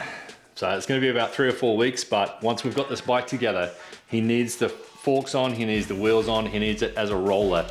So I can take it down there, put it in, he's got this huge big jig, put it in the jig, and then bash out this edge, and then re-weld it, make sure the frame is straight with the wheels, make sure the alignment's good, and we're done.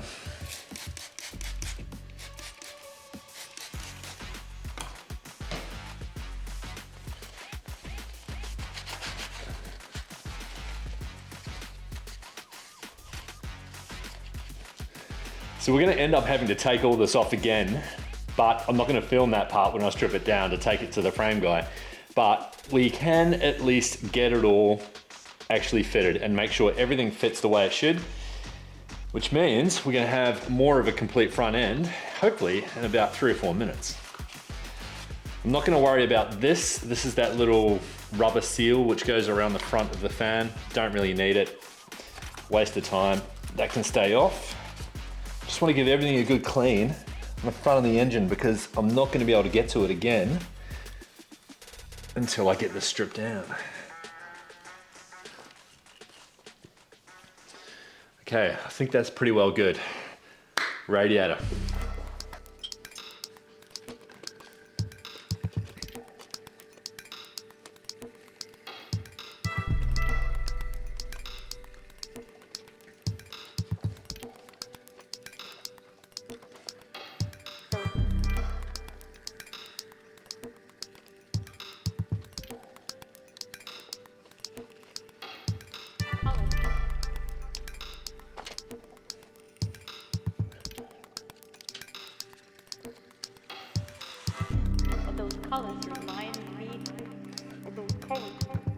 Those colors remind me of you.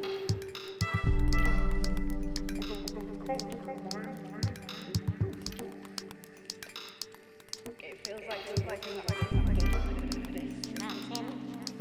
we're working up this. The final thing for today, let's get a feel for how these fork tubes look. I just need that sense of feeling like I'm getting something completed.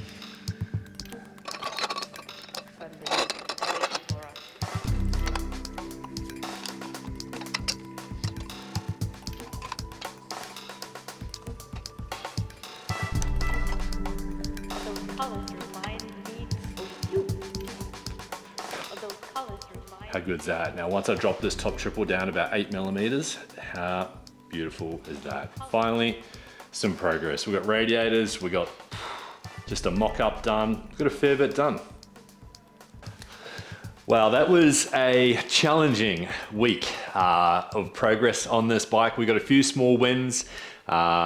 We got the brake lines done, we got the radiators back on, we got that rear shock linkage done, and a few other bits and pieces. We got a full service of the bike done as well, oil filter, etc.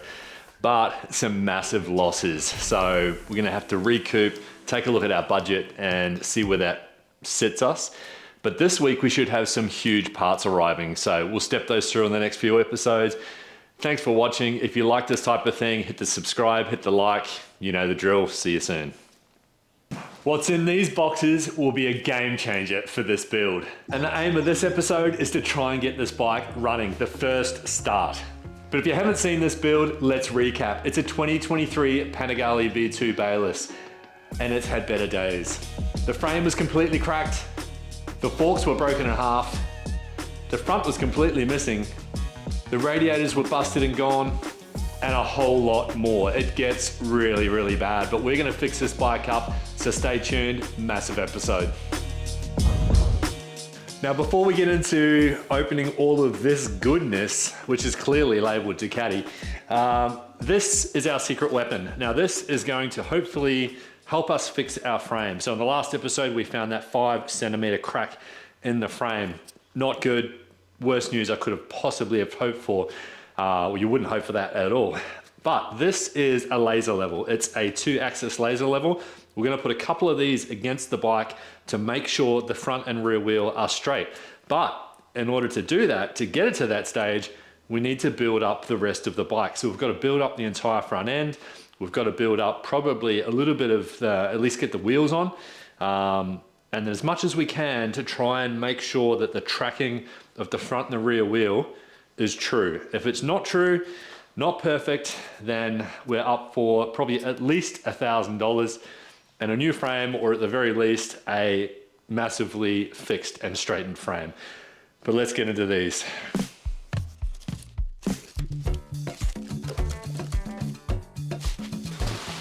Perfect. Box number 1, an OEM correct front subframe. So you remember in the last one, we had a 1299 front subframe. Doesn't work. V2 front subframe, about 1/10 of the weight of the aftermarket one that we had as well. That can go on, which means we can build up the front end in this episode.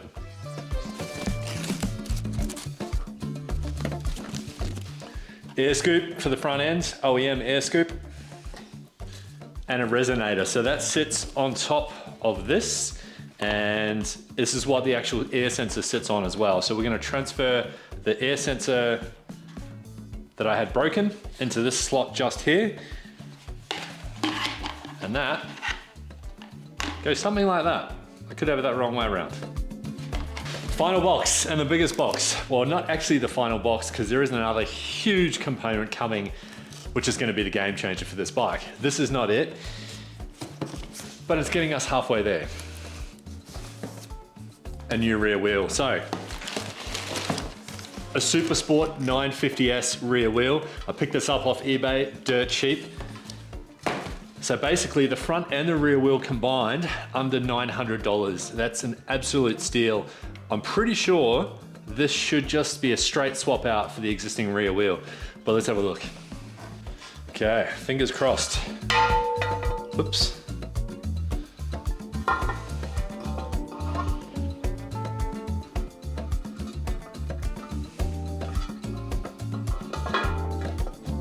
Look at that, it's a straight swap. So how much better does that look compared to the stock V2 wheel, especially those weirdly like almost gray wheels that were on it, like grey silver. This looks a lot more like a Marcassini, much better looking wheel. Imagine it when it's actually painted as well, because it's not staying that color. Right, let's move on.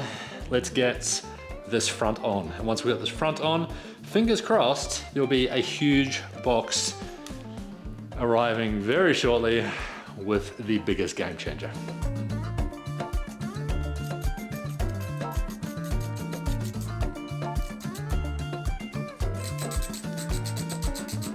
So 3 quick bolts and the front stay is now on, and I can also plug in the dash. I've only got 2 bolts holding this dash on, so I'm gonna have to fix that later. I just need a little bit of thread and a 6 or 8 mil nut, and I should be able to fix that up.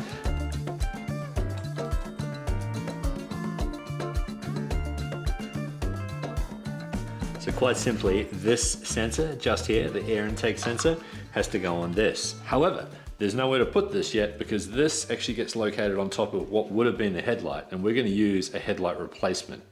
So, job for a later time. So whilst I wait for this game-changing box to arrive, I'm going to take the rest of the exhaust off, which means I've got to take the rear headers off. Sometimes it's easier to actually just loosen off the subframe bolts, push the subframe forward, and you can access everything.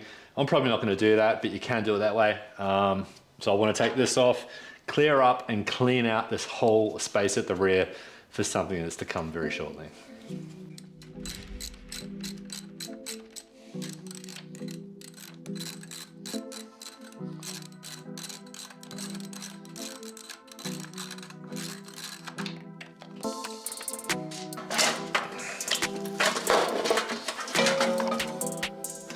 There we go, one rear section, and this was an absolute shit to get off. Those 3 bolts that you've got to get to, horrendous. Took me about 15 minutes. However, I can sell this now for probably $150 on eBay. There's quite a few of them going around, so they don't get that much money, but yeah, all the money that comes in helps with the build. So now we're just gonna clean up this back area, and we're pretty much ready for the hugest, biggest part of this bike to come yet. I know I've been building it up, but it is well worth it. Fingers crossed it arrives any minute.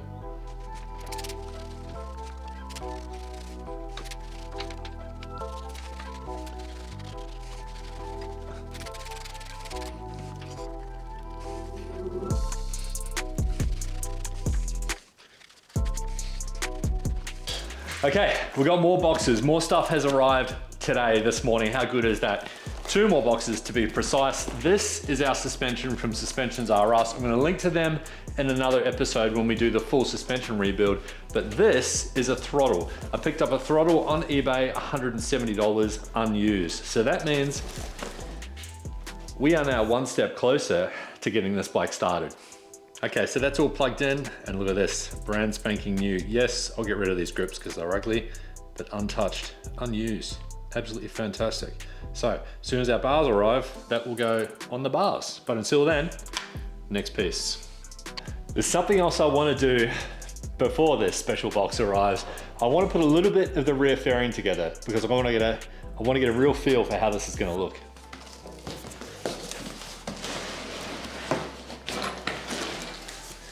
And I know this is one of those cheap aftermarket fairings, but have a look at the quality. That is as good, if not the same, as the real thing. It looks absolutely fantastic, and it's brand new, never been touched, never been used. You can see there's completely unused bolt holes here. Everything is raised decals, spelt correctly. That's a good thing, I guess. So yeah, rear fairing, let's put it on. So here's the rear, check this out. That is good. Yes, oh no, there's a scratch. Okay, I spoke too soon. But it's damn near perfect. It makes you almost wonder why I would want to paint this a different color. And yeah, I don't know. Pretty good quality for aftermarket.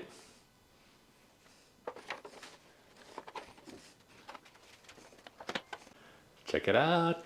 We've got a tail. Yes, it looks good. It's, I love this seat. I love the fact that it's raised up. Yes, I haven't done the tank yet, but we're gonna do the tank as well, hopefully this episode, because we need the fuel, obviously, to try and start the bike. So there's a few other bits to do around cleaning that up. We'll do that in a minute. But next up is the actual delivery. So let me tell you a bit of backstory about this. I made multiple offers on eBay to try and buy this, got refused, even though I was so close to asking price.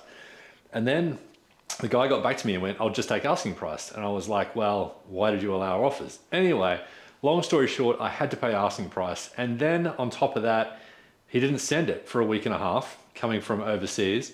So I had to wait extra time, God knows what for. Then when it got sent, it took 3 weeks to send it here. So he's obviously sent it the slowest possible way you can think of.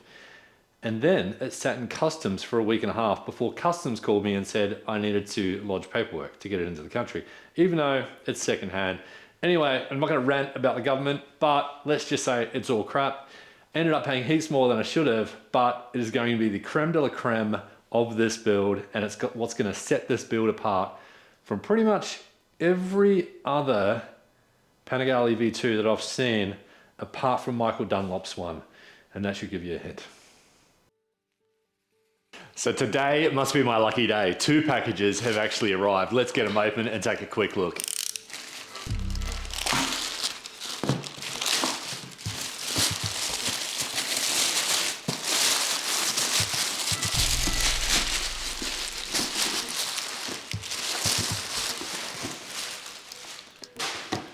Bonamici Racing, these are engine covers. These are going to look awesome.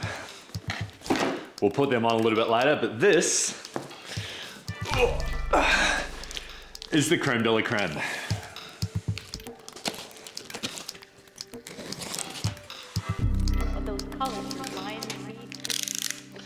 Termignoni box, that should give something away.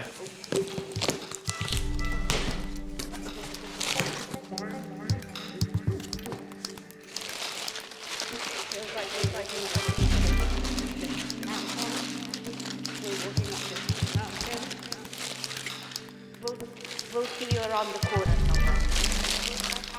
Termignoni full system undertail exhaust for a V2 Panigale. Awesome.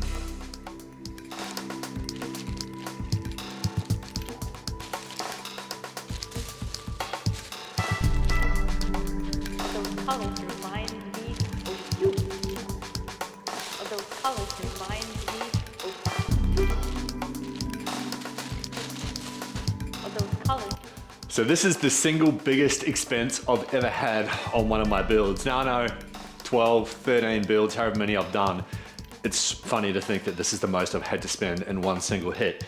However, customs charges, everything else, it just adds up. So next up, after I've cleaned my garage, which is a complete nightmare, I'm gonna have to take this front off again. So I only loosely put the radiator shroud and the radiator kit all on this bike. There's only 2 bolts holding it on. I'm just gonna pull that off the front. That's gonna make it heaps easier to get these headers on. And then I should just be basically just bolt on. So let's give it a go. So before any of this actually gets put on the bike, I'm gonna give it a good clean. So some black gloves, some WD-40, and every single piece is gonna get a good wipe down with a nice clean rag. Helps if I get my hand on correctly. Those colors remind me.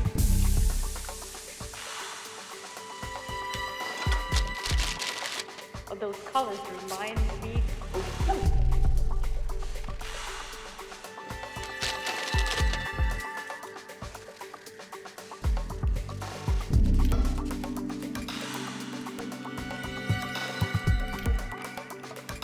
The message is the thing you told us last time that we saw you keep going.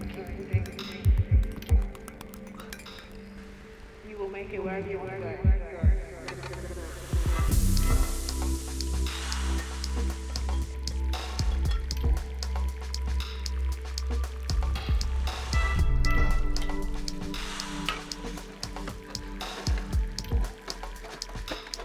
We're sending you big hugs.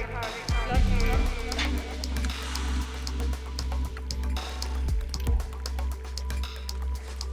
So there's our two mounting points up here, just up here. I need spacers, like maybe 1/2 inch spacers. I've got the O2 sensors connected at the back, O2 sensor connected at the front, although we might delete those.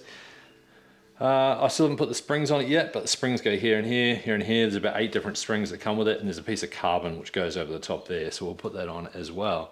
But I just cannot find those spacers. And amongst all of this stuff, there is no spacers. So I guess I'll have to resort to my collection of spacers and nuts.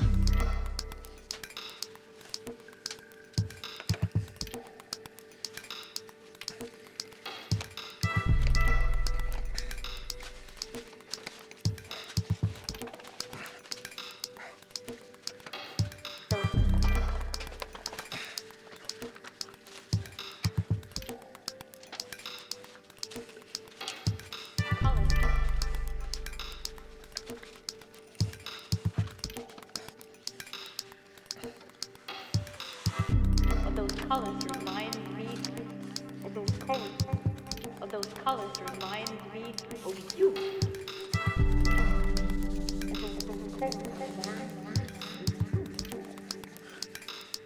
Okay, it feels like we're walking up this mountain. We're walking up this mountain. We'll see you around the corner. How awesome is that gonna look? I think I'm just gonna straighten it up slightly at the rear, like it's slightly off on an angle, but I can do that once the bike's up and mobile. That looks awesome. It's gonna look so good when the full fairing is on this bike. So now what I'm gonna do is I'm gonna get the tank and start prepping the tank.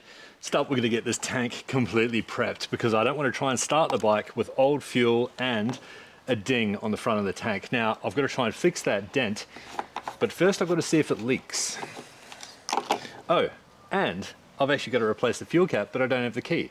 So there's another issue. I'm probably going to have to take the actual pump out of the back, the fuel pump, see if I can get my hand up there or a tool up there, unhook the actual lock on the fuel cap.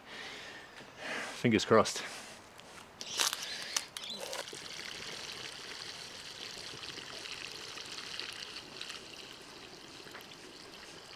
Okay, next step, I've got to take this paint off. Now I've got this. This is a nylon wheel, so it's for removing paint. And the good thing is it won't spark, so I can use it safely and hopefully not blow myself up, but that remains to be seen.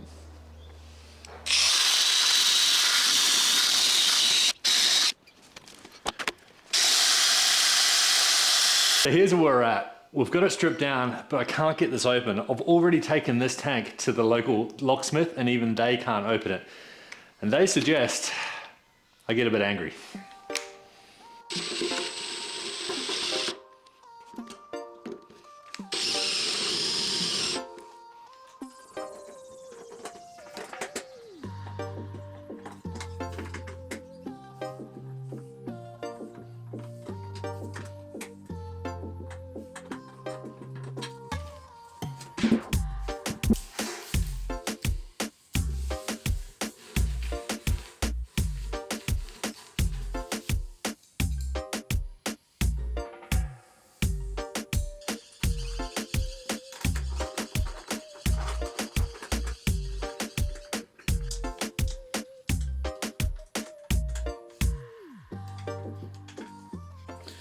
Tank's done. So before, well, it's not fully done. So I've still got to do the painting and the prep work on the front. But I think it's okay. I don't think it's gonna leak, fingers crossed. Next up, before I actually put the tank on, I might as well replace the air filter. So, K&N to the rescue. And it's a race filter, it's not just a stock filter, so we should get more airflow when we get to tune the bike. K&N's a pretty good brand, that's what I use all the time. I don't really see a difference like between them and the sort of the $300 filters. Maybe there is, but I wouldn't notice it. Maybe half a horsepower or a horsepower if you're lucky. So we'll go ahead, switch that out, super easy. I don't need to show you how to change an air filter. That would be ridiculous. What we're on to now though, is what arrived this morning in the mail. So we're gonna look at what's inside this box, Bonamici, and I'm gonna do that. I'm gonna get the tank on. We're gonna install these just because I wanna see how crapping awesome they look on this bike. And then fingers crossed, we'll try and a first start. So keep your fingers crossed, your toes crossed, legs crossed, whatever.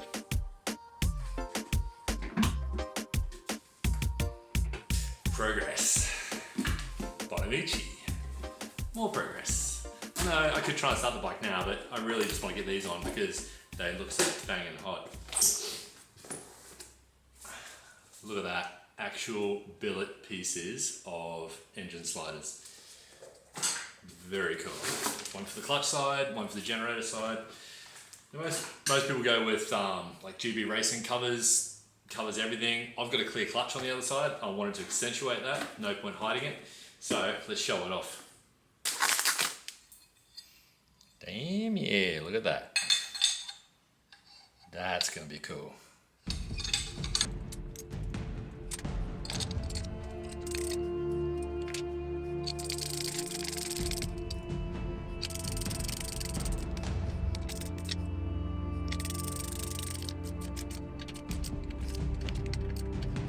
How sick does that look? It looks so much better than just covering the whole thing with GB Racing.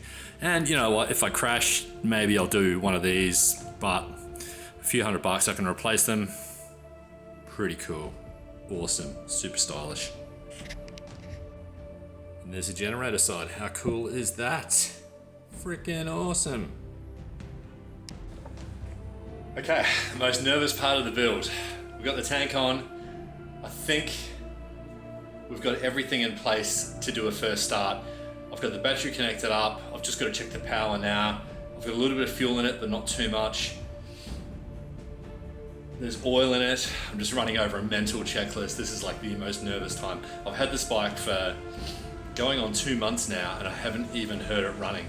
We don't even know if it runs, if I've just spent a lot of money, like close to $9,000 over budget on this build, on a bike that doesn't even run. So we're about to find out. I don't have any coolant in the engine, so if I get it running, only for a few seconds, then turn it off. It's really just to see if it runs and does that to me sound good. So let's just double check. Do we have power? I've got the ignition set up. I've got the new throttle, which will be sending a signal to the actual ECU that there is a throttle. So the throttle, the TPS should work. I've got the original switchgear on here, so we should be able to use that to start the bike. I've got the start stop button. I've got a light already on the dash, so yeah, we've got dash power. Again, no actual visibility of that dash. I really hope I can fix that.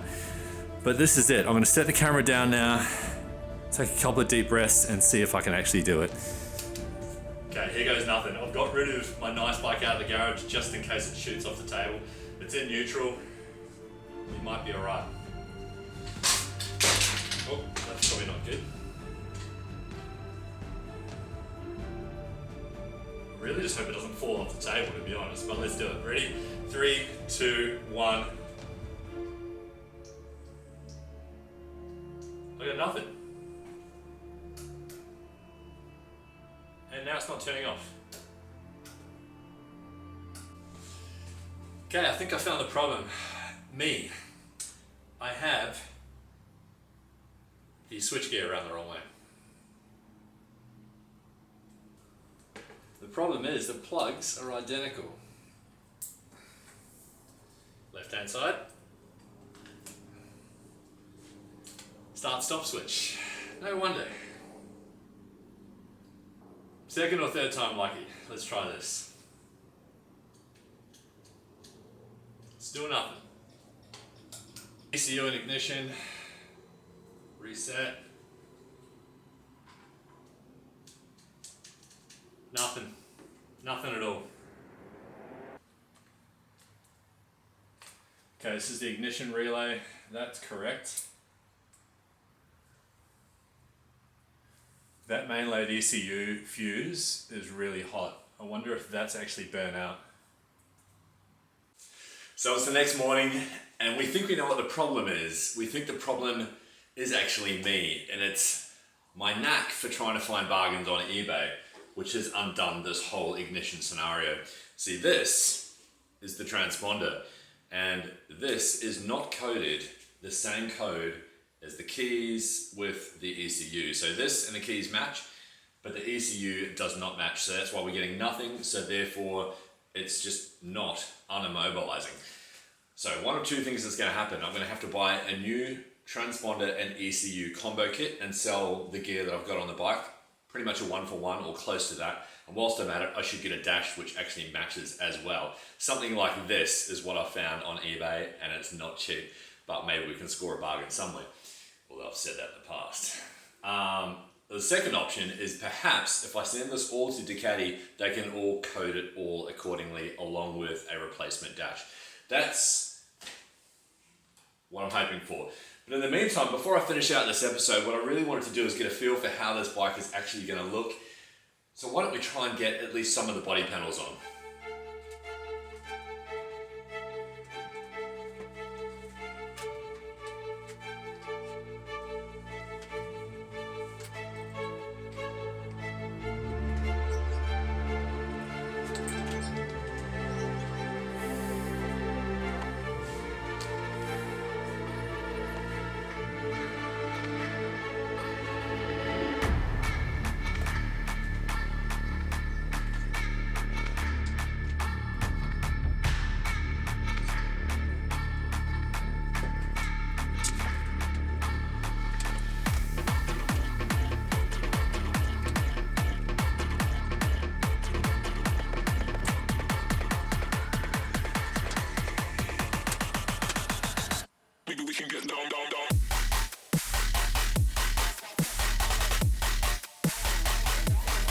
So that's it for today. I would have loved to have got this bike started in this episode, but it's gonna have to wait until I get that answer from Ducati.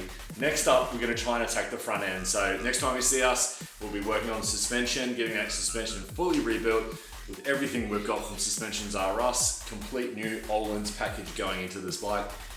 And fingers crossed, we'll have an answer on that ignition issue. Until then, thanks for watching. You know the drill, like, subscribe, peace out. What's up guys? We got some good news and we got some bad news. We're gonna keep this one pretty informal, pretty casual. We're gonna start with the bad news. The bad news is all of that stuff right there. So these FGRT 231 Olin's OEM forks on this bayless, I had hoped to reuse as much as possible. So I took them to Motor Garage, we stripped them down in the hope that I could rebuild a complete set with all the extra parts that I've built. But that doesn't look feasible. Instead, we're forced to rethink our plan. And the good news is we've got boxes and boxes and boxes of more parts, and we may have solved most of our ignition issue, but that's yet to be seen, hopefully later in this episode. So first up, let's talk about the suspension. So this is all the gear that came off the bike. You can see the lower triples are actually not quite perfect. There's a fair bit of damage to them. This outer tube just here is probably salvageable if it can be heated and straightened, but there's really not much else other than sort of the fork caps sitting here. So they're going to be worth a little bit of money, but unfortunately I've already gone out and bought all of these new parts. So I've bought these external upper fork tubes. I've bought these, which are the FGRT 231 complete cartridge kits, so they weren't cheap. So I've got all of this gear and I need to decide what I'm going to do with it. And I think the best option we've got at the moment is to sell it all and start again. Those colors. So let's run through some of these things. I've got the cartridges, I'm going to put them on eBay for around $1,600. I've got the extra fork caps, so these are perfect condition. Plus there's a couple of springs and some other bits which were still straight. I'm gonna put that for $275. I'm gonna put this, which can be straightened, this outer leg, for $150. Nothing with those pieces there, they're broken. I'm gonna put these two lowers with the bent arms. I still think they can be fixed, they can be heated and straightened. I'll put them up for around about maybe $300. And then I'll put those replacement arms just there, those replacement outers for probably $250. So all up, around about $3,000. And there's a few options for forks on eBay, $1,700, $2,200. As soon as I've sold some of these parts, I'll be able to go out and get myself a new set of forks. There may be even a set in Melbourne waiting for me, fingers crossed. However, today, more boxes, more goodies, thanks to our sponsors. Let's get into it. So first up, Not Spider, CNC Racing. And these are secondhand. I got these off eBay. Another one of my awesome eBay finds, 170 pounds or 175 pounds, something like that. It's around about 370 Australian dollars. And these are gonna look pretty good as soon as I've given them a bit of a clean up. They just need maybe some black felt pen, but either way, CNC Racing for under 400 bucks. So we're gonna put these on next.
Bad, hey? Look at that. I've just got to adjust everything now, so I push these pegs back, bring this lever up as well, tighten up and double check all these bolts, probably shorten that a little bit and bring this up, and then we're away laughing. This side's not quite so easy. I'm gonna have to space this whole thing out because it's hitting my guard just here, and I'm gonna have to move my guard around. And the other problem is I had to take my heel guard off, my carbon heel guard, because it gets in the way. So one of two things. I can either take this off completely, the exhaust guard, or maybe lower it down, move it around, and then see if I can get my heel guards back on. But I think they're still gonna hit this upper carbon piece just here. So again, pitfalls of trying to make parts match, which don't necessarily match, but I think I can do it. I think I can just put a couple of spaces here and make that work. Okay, we're sorted. I just gotta get one more bolt for here, but we're just gonna fix the rear brake setup. I've got clearance just here. I've got clearance just here. Good to go.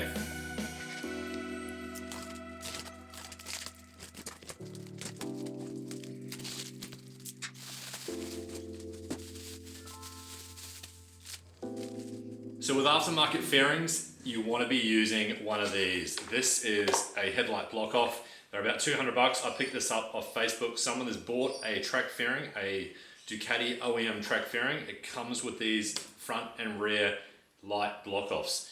You've just got to swap out some rubbers. So make sure you keep your rubbers off all your builds. And then it should just plug straight in. We've just connected, obviously, the ear duct with 2 screws at the back. And then it just goes up and on.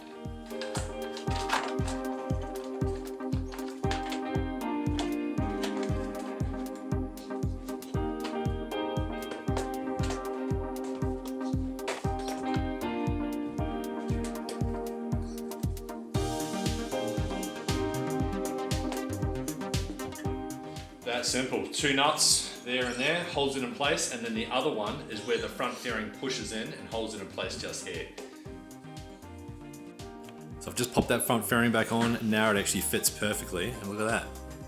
Black, so black you wouldn't even tell where those lights are supposed to be. Way, way better, looks much, much better for a track build. So 2 more jobs done, rear sets and the front light replacement thingy. Something I haven't mentioned and something I just found out is this bike has only done 631 kilometers. That's not much. What's that, like 350, 400 miles since it was brand new, and then it was crashed. So 631 Ks is nothing. And that kind of explains why the tires looked like they were brand new. When we plugged it in to get the codes for cutting the keys, we looked at the odometer and that's what it told us. So next up, we're gonna move on to some gear that's come from one of our sponsors, oneL. Let's take a look.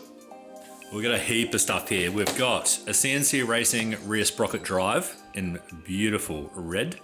Very, very nice. I've already opened these, but these are matching wheel nuts.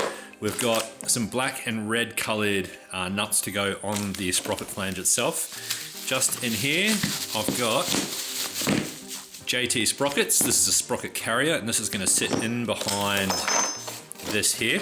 So it's gonna look very, very cool, black on red. And then a super, super lightweight actual rear sprocket, 43 teeth, 520 P rear sprocket. So that's in there.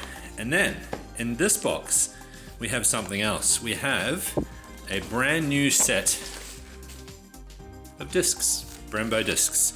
Picked these up off oneL, and these have come off another one of his builds, which got an automatic upgrade to T-drives. So since we picked these up at a good price, we're gonna use them. Brand spanking new, never been actually used. So that's part of the brake upgrade. Even though they're stock, we're gonna use these until we probably upgrade to something like T-drives. But we'll see how we go for stopping power. So first up, I just wanna get this done. Even though I can't put it on the bike, I'm just gonna give it a good clean, give it a good degrease down this whole wheel, and then we're gonna put these on and at least get this front wheel ready to go.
Now it's actually the hard part. I'm gonna try and take this bike off the stand, but not drop it. So,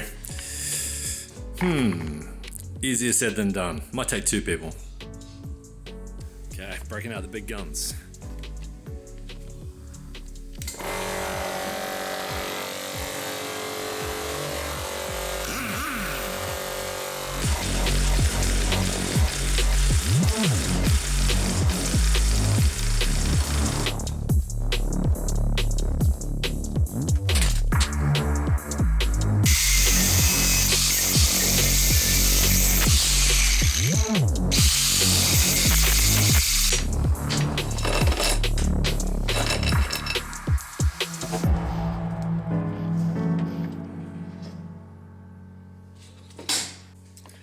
So this is a pretty heavy piece of kit because this whole sprocket is one massive big piece along with the cush drives and then the hub on top. So I want to weigh these and get a feel for how much weight we're losing. Okay, so 2.18 kilo. We're working in kilos here, guys. So just remember that number, and then we're gonna weigh the new stuff as well. But next, what I gotta do is undo these bolts, take the cush hubs out, swap the cush hubs over into the new piece, and go from there.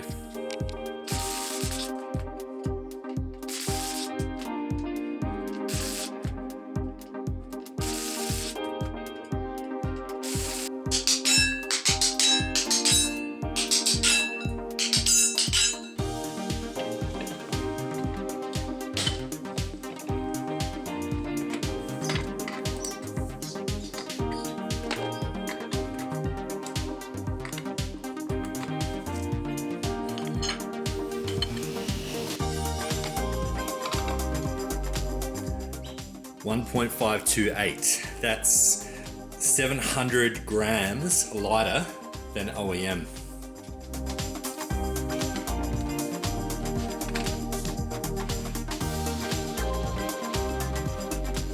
Okay, let's go. Let's just mock this up. I haven't got the correct nuts on here. I'm gonna go with red nuts. They'll look way better. And I've just got it sort of loosely sitting on there. Not in its final state. You can see there's still a tiny little gap just there. But let's see how it looks. Oh yeah, now that looks a heck of a lot better, doesn't it? Look at that. Red on black. Wicked. It's gonna look really cool with a nice new chain as well. I don't know what color chain, probably gold, to be honest. Something else I just quickly thought of is these nuts. So I'm gonna replace the wheel nuts. It'd be good to know what the difference is in weight. Like, this feels heavy. This feels super heavy. 114 grams. 43 grams. So two of them is still only 2/3 of the weight of one of these nuts. That's nuts. So I've just got to package this all up now. 2 rear wheel nuts, super heavy. An original drive, and an original sprocket. Probably another $120. I think I've sold one of these last week actually for $125. So every dollar counts. What's up, guys? Welcome back to the channel. Today is all about trying to get this bike started for the very first time. We've tried once before, didn't work. And we're also going to find out whether it's because of something I've done that's actually caused this ignition issue. So stay tuned. Now, if you cast your mind back to the first episode when I was stripping this bike down, I manually manipulated the ignition immobilizer. I'm wondering if the error on the ignition is something to do with that. So a quick recap on how we got to this point. This is our original ignition barrel. So we had a chip put into this key to be coded to the current ECU. Now remember that, because it gets worse. We also have this. This is the secondary ignition set we bought. Well, the immobilizer set with keys that we thought would actually just work. We thought it would be plug and play. It was dirt cheap. Maybe I'm wrong. We fixed this and we changed it, we think. Come back to that. The key barrel, we can't get it to turn on, even when it works with the original receiver just here. So what we're getting is an immobilizer fault on the receiver, which is weird because going back to that first episode, I got that to work. And why won't it work now? Did I cause that fault? So next up, we've got Brett from Motor Garage popping over with his PEXA machine. We should be able to scan it, try and find that fault, and see if we can actually just completely wipe and clear that fault and get the bike to start. Fingers crossed. Should we do a close up? That is awesome. We've got 6 chins. How many chins does Brett have? 8.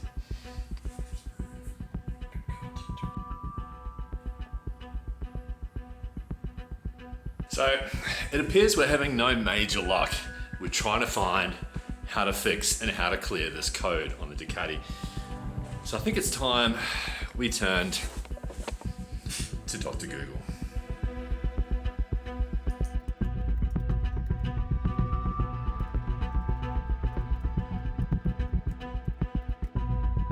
Well, I'm probably now more confused than I was about 10 minutes ago. After reading through lots of forums, lots of, we'll call them experts, it's really hard to get an idea as to, is it a key problem? Is it a key that's supposed to link to the dash? Do they have to be identical? Is it because my dash is cracked? Maybe that's got an error, which means it's not storing the immobilizer code. I think I'm gonna have to make a few phone calls, try some other Ducati engineers and see what I can come up with. In the meantime, let's go grab some parts.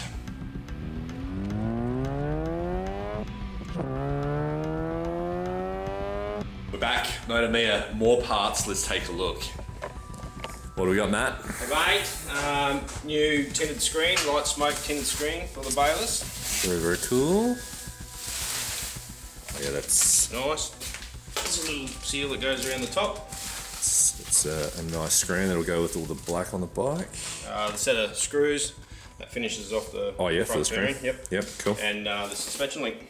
Oh yeah, cool. It's just gonna set that back of the bike off really wicked, eh? Like I actually really don't know what you get in terms of functionality out of these, but they look shit hot. So There's probably some sort of adjustability, some there's whiz-bang something stuff. in there, isn't there? Yeah, oh, there would be for sure. Especially with So you get that rod. different settings. Yeah, You might have to do some research. I will be googling that.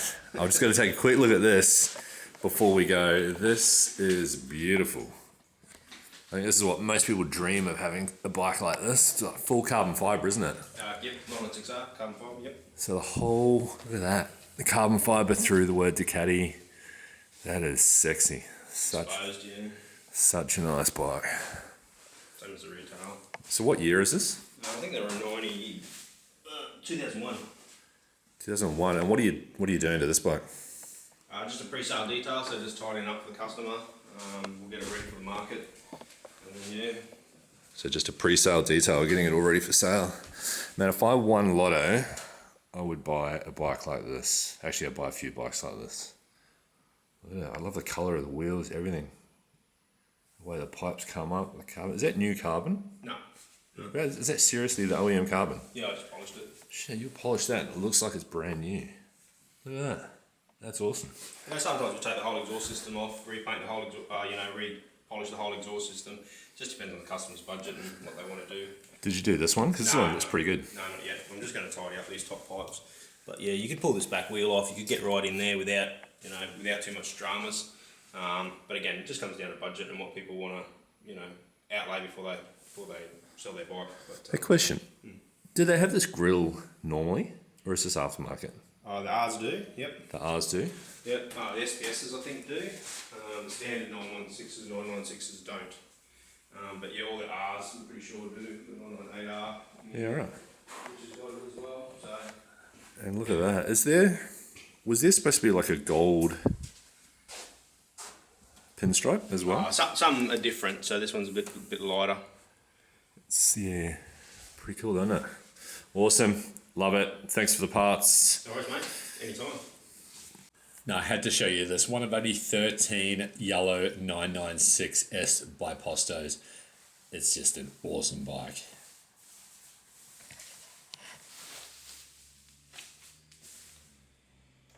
Super easy. So, I probably should have taken the front off and put this back on, because there's actually 2 bolts here that it needs to go into, and it's not easy to get to. But that looks good, doesn't it? Just a light smoke, like clear with just look too roady, and it's the high pitch as well, so it's going to get that race wind resistance. It's going to get rid of that for you.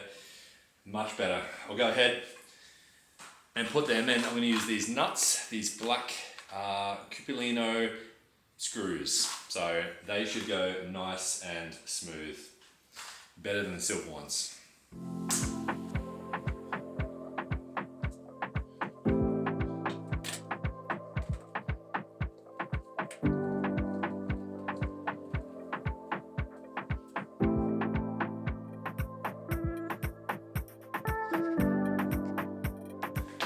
That was a pretty small job. The next job is a hell of a lot bigger, because once again, I've got to balance this bike and I've got to put these on. These are the replacements for the rocker arms. They're going to look black. They're going to be so much cooler looking Functionally, again, as I mentioned, I really don't know the difference. Maybe it gives me some more adjustability. There's a P there, there's an F there, God knows what they mean. I do know that I think the 1199s and the 1299Ss came out with these, so maybe there's some benefit to it. Maybe having that, 2 different points there, 2 different mount points along with the adjustable arm, maybe that gives me more adjustability. Maybe it's just stronger, I don't really know, but let's get them on.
Okay, so we're getting there. So I've got the top bolt in, I've just got to torque that down. I've got the bottom bolts on both sides in, I've got to torque that down.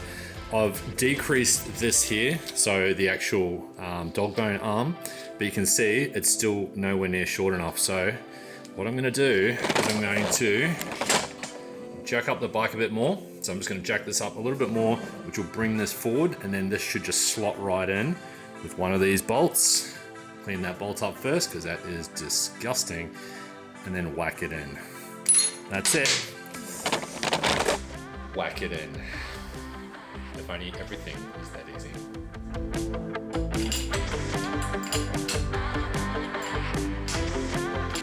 Okay, you can see through that hole.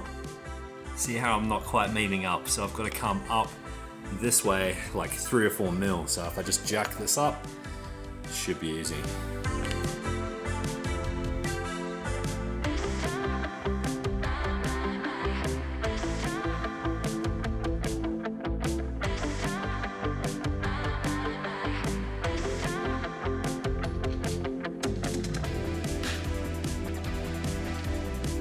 Well done. How good does that look now? Look at that, full CNC dog bone and thingamabob. Thingamabob, dog bone. Pretty cool. I just got to tighten up those now. Wicked. I'm just going to put the torque marks on, so I'll torque them down to spec, put the torque marks on. We are good to go. I have no idea what P and F means. If anyone knows, please let me know. What does P mean? What does F mean? I have no clue. I build bikes, but I don't know what I'm doing. So let me know. So now I've got another part I can sell on eBay, the rear linkage. I've also got the dog bone for sale for 120 bucks. I can probably sell these for around 115. Which brings me to the next topic, and that's price. What has this bike actually cost me so far, and what was it hoping to cost me? So if you remember, I bought the bike for $6,500 to get it here, so that's $6,500. My initial budget was $12K total, so I had roughly $5,500 to $6,000 to spend to get this bike on track and get it ready. We have massively blown that budget, so get ready for it. We are currently at $23,000. Now, I could have gone and bought an actual Bayless off the shelf, like not new, but secondhand, ready to go for that much money. That's how much they sell for in Australia right now. Yes, I'm an idiot, but if I'd gone and done that, we wouldn't have had the content to deliver, and we wouldn't have had a build we could have actually discovered as well. So, and it would have been a stock Bayless. It wouldn't have had any of the performance stuff on it that this bike has got. So, we're not done yet. Because I've still got a bunch of performance parts to go on this bike. I've still got to spend roughly $2,000 potentially on a new ignition system and about $2,000 for a complete set of front forks. So that's $4,000. Not to mention any other small things that pop up. I've got tuning, I've got chains, I've got a whole bunch of ancillary parts which still have to go on it. So I'm roughly still $5,000 under. However, we have managed to sell some parts on eBay as well, and we've got about $4,000 extra stuff that hasn't sold, which we can recoup. So if we just said 23,000 minus around about 4,000, that brings us back down to 19,000. And that's around about where the build should finish, fingers crossed, somewhere in that $19,000 to $20,000 range, if all goes well from here on. But we've still got more parts to go. So next up, we're gonna mock up some bars. Now, if you remember from the first early episodes, these were our bars. They were completely bent. You can actually see the banana bend in those bars. So what I've managed to do is get a hold of these DUCATI Racing, and they are perfect. Well, they're not OEM because they're DUCATI, but they're actually made to fit in the OEM. You see they've even got the little cutouts in there so that they fit in the existing OEM clamps. So we're gonna put these on, and then we've got a whole bunch of stuff on this table which we can mock up onto these. Old bar, new bar. Look at that for a banana bend in the middle.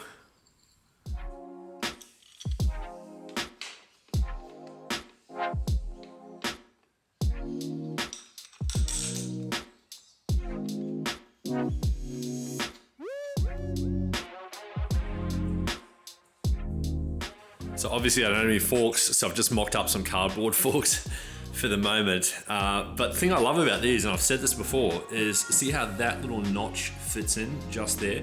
Even on an aftermarket AL or top triple, it's got that little notch for the OEM bars to locate properly. So they're just gonna sit there, they're nice and straight, perfect. So now we can mock up some other stuff. So what have we got? We've got our old switchgear here. We've got a new set of domino grips. We're gonna put those on last because they're gonna be hard to put on when it's sitting on cardboard. We've got monkey bones lever ends, and then we've got our new switchgear, which has to go on as well.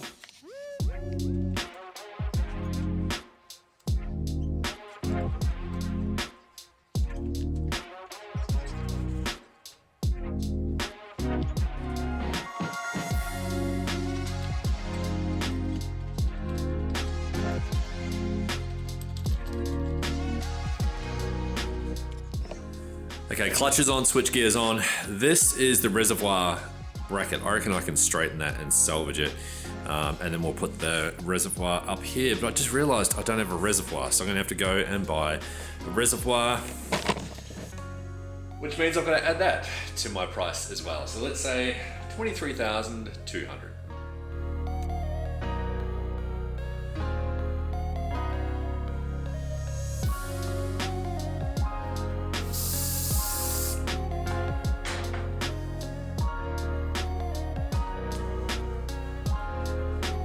One side fully mocked up, also got the bar end lever on there. These are super loose. I don't know what Domino is doing, but these ones are the loosest I've ever had. So I might replace these because I don't know why they're so loose on these bars. They should be exactly the same, 22mm bars, same as OEM. So I'm gonna have to figure that one out. Might have to replace these bars. Sorry, replace these grips. Okay, on the right side, we've got the switch gear. We've got the brake, which hasn't arrived yet, but that's going to be part of our brake upgrade film that we do. Film episode. Sorry, it's not a Cannes film festival. And you can see just in there, there's a little noggin. It's like just sticking out. I'll put my finger behind it so you can see it. And now that is a locator. So that locator goes into one of these holes just here, and that's what helps us locate the switch gear perfectly in the right position. So that's a good part of keeping the OEM switchgear, is it sits perfectly ergonomically to where you want it, and it doesn't move around on the bar. So you tighten it from behind, and it's got the locator plug. So with my throttle, this is my OEM throttle, I've also got these throttle spacers. You can see them, tiny little bits of rubbery plastic, and a special little screwdriver 3-headed tool to get you into this one here. So these two bolts, pull it apart, put your throttle spacers on, put it back together.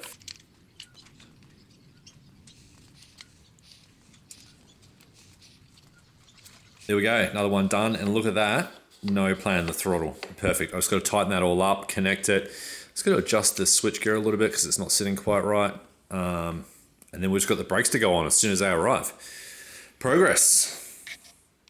Is it going to be a track bike? Yes. Yeah, okay. If it's only going to be a track bike and stuff, like there is a place in Melbourne that can like remove the immobilizers. Yeah, right. Which I'm happy to have a look at it for you and see if we can nut it out. But I'm also just mindful that trying to get you back on the road as quick as possible and cheaply. There you have it. We might have an option. There's someone in another city in my country that potentially can remove the immobilizer completely. However, the original OEM Ducati software tool might also be able to do that. We'll keep you posted. So that's it, another episode done.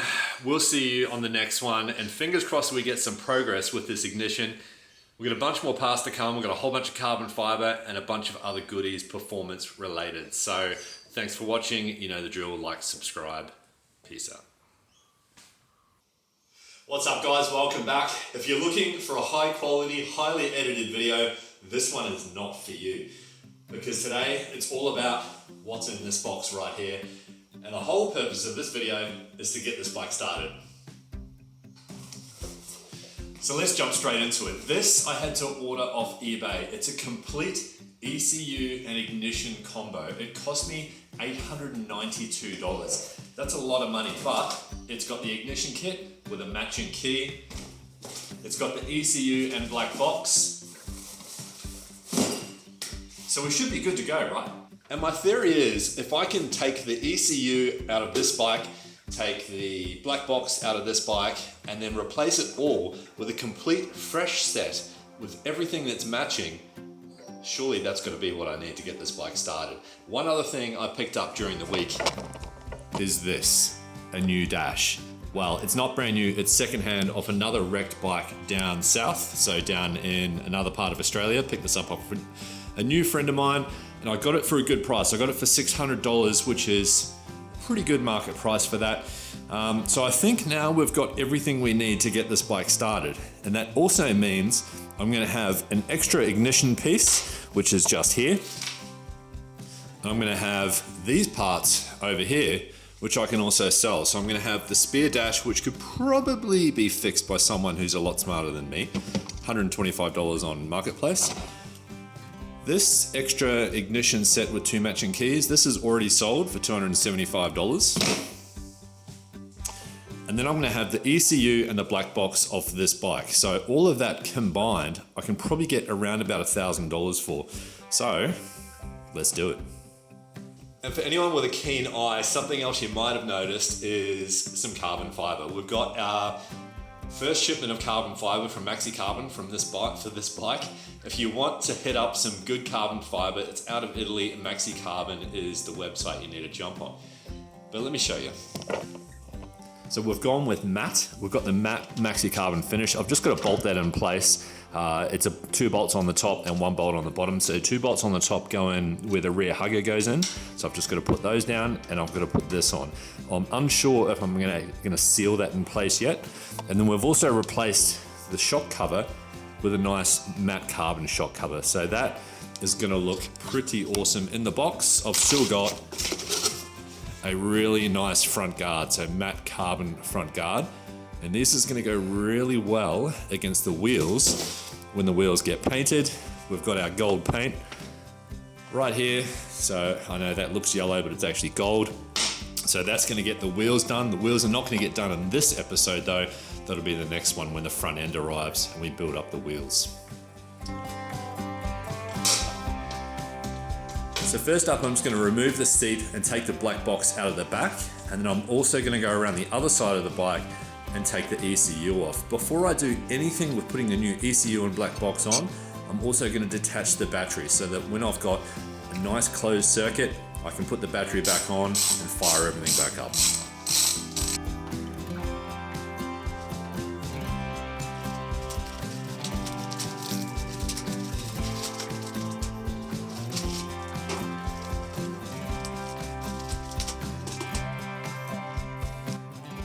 Okay, here we go. All matching. Let's get it on.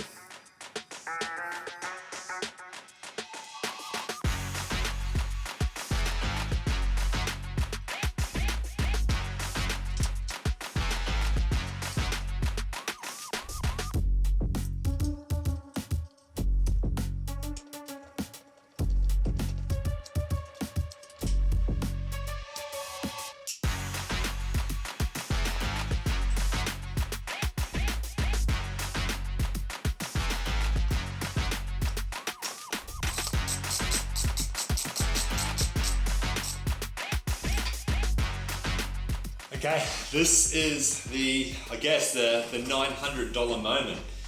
Whether or not when I plug in this ignition, we actually get something happening. Now I've got fuel in the tank from the last time I tried to start it. This will be the third time I've actually tried to start this bike. Just remember, just to put this into context, we've had this bike for 3 months. It's cost $22,000 so far. So I'm massively over budget. I'm roughly $10,000 over budget. I wanted to get to $12,000 and have a fully ready track bike, and I'm not done yet. And we don't even know if it runs. So the engine has had new filters, new oil, everything put through it. I'll have to make sure the bike's in neutral before I start it, because I've got my other nice bike sitting in front of it, and the last thing I want to do is have it jump off the table.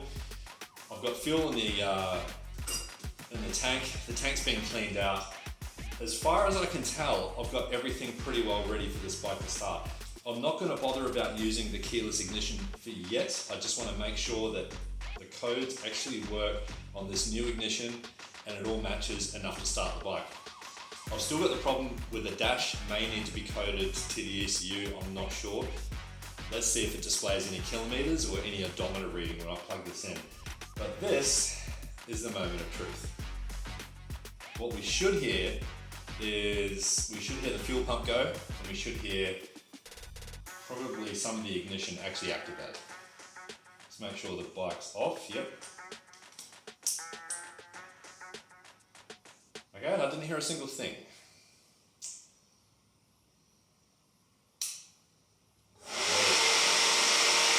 We've got ignition, and it turns off. So this is something it was not doing before. It wasn't actually turning off. I'll show you what I mean on screen.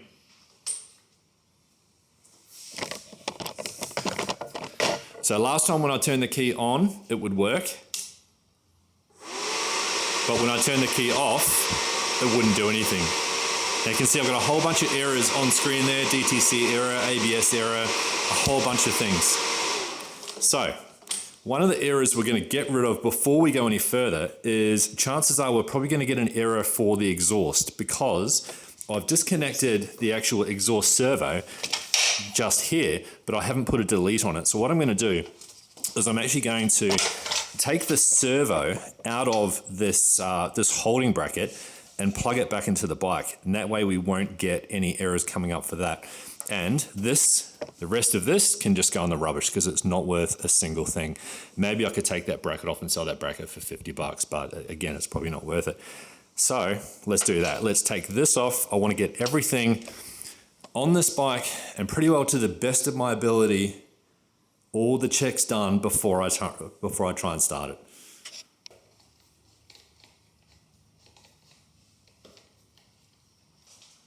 Okay, so this is it, the moment of truth, the $22,000 moment. Have I bought a lemon? Is the engine actually any good? Let's do it. So, key on.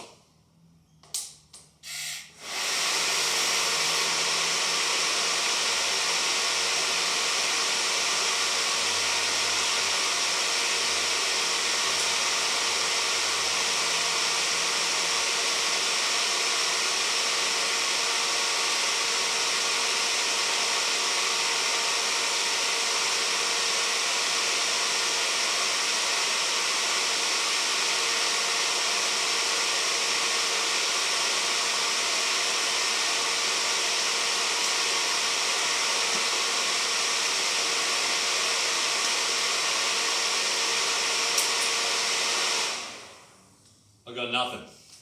I got nothing at all.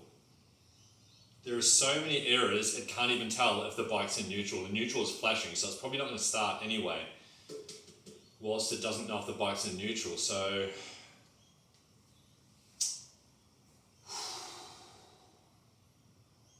what on earth could that be? I think probably what I'll probably need to do is run the Pexa over it again and clear the Texa, sorry, and clear all these codes and see if that makes a difference.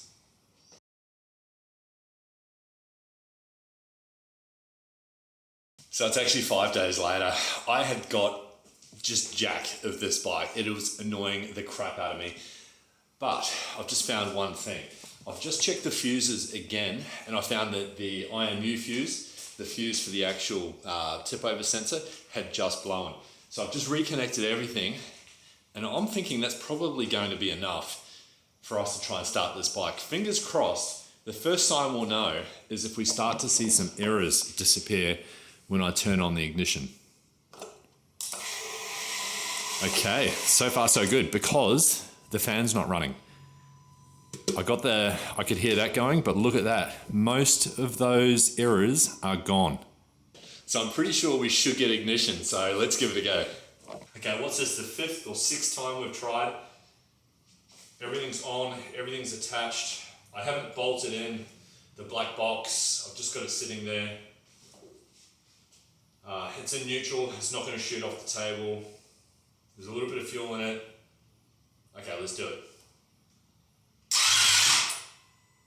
It fires. Okay, let's see if we can actually get it to start.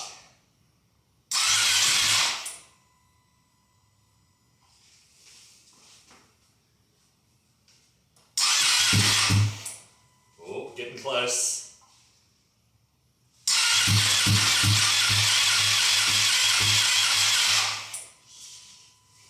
Sounds like the battery's a bit dead.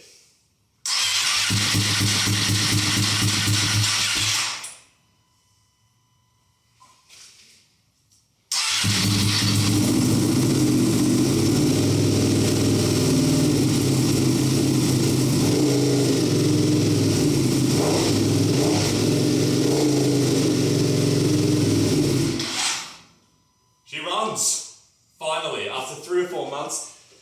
But there is smoke coming off the side.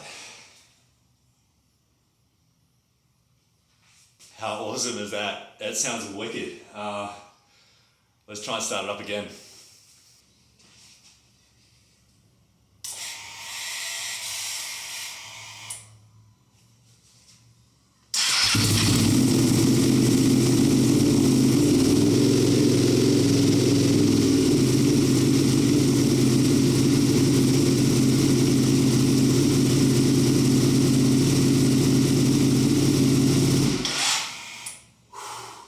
Smoke's coming off the rear header, and it's probably just my cleaning products, so it's probably okay. There we go, it sounds awesome. That's pretty much it. That's as far as I wanted to get to on this video. The front end hasn't arrived yet, I might turn that off, but this means it's a major milestone, and we can actually now start to just push forward with the build. 3 months I've been hoping this bike would start, and it runs, and it sounds awesome. So thank you for putting up with me for this long. It's been a hell of a build so far, but this is the point where it's going to start to transform. So now that we've got confirmation that it runs, it's just boom, let's just get this bike done. And we've got a pretty cool design coming in for it, so stay tuned, like, subscribe, you know the drill. Next video, much longer, much more info. Welcome back to the channel. This bike has well and truly broken my spirit, because we have spent roughly 3 months trying to piece this thing together. Ooh, that's bad. Just to get roadblock after roadblock after roadblock. Oh no, no, no. That is until now. Because what's in this package will be the game changer. Yep, that's right. This is a full front suspension package of a 1299S Panigale. And fingers crossed, this should fit perfectly onto the existing bike. So we picked these up, another eBay find. We got them for a relatively good price, but they do have a little bit of damage. So we're gonna go over that in a minute. But For now, what the game plan is to take the internals out of this because they have electronic ends on them. We don't want that. And we're gonna switch them with these. These are the Olin's cartridges that I bought that I thought I was gonna have to sell. Turns out we can probably repurpose them. So just taking a look at this one, it actually looks like it's in pretty good condition. It's got a little graze just there on the outside, but the mount for the front guard looks straight. The axle hole looks straight. The lower tube looks like it's got no dents, but we're going to replace that seal anyway. And then really, they just need a good clean. Like, they've got some obvious rub marks on them, which every fork you're gonna get has rub marks on them and a few little scratches. So it pays to get professionals to do some jobs. And in this case, when I'm rebuilding the front end, the front forks on this bike, I wanna make sure they are safe and sound and they are done professionally. So I'm gonna take all of this gear over to Motor Garage, and Brett from Motor Garage is gonna install these cartridges into those 1299S forks. Fingers crossed they're a direct fit. And then hopefully we're gonna come straight back to filming here and we'll have some forks to go on the front of this bike. So roadblock number 1, this one is actually bent. So This one's bent too. see this one. Luckily I've got these spare outer tubes, so we might use them. Oh, you can feel the kink in it. Oh yeah, I can see that's bent. Yeah, totally bent. Man, I'm definitely trying to get my money back on theirs. Luckily, I've got these spares, so hopefully we can get a full kit together. So, bent forks, nothing is going to plan on this build, but there is a silver lining. They have given me a significant refund.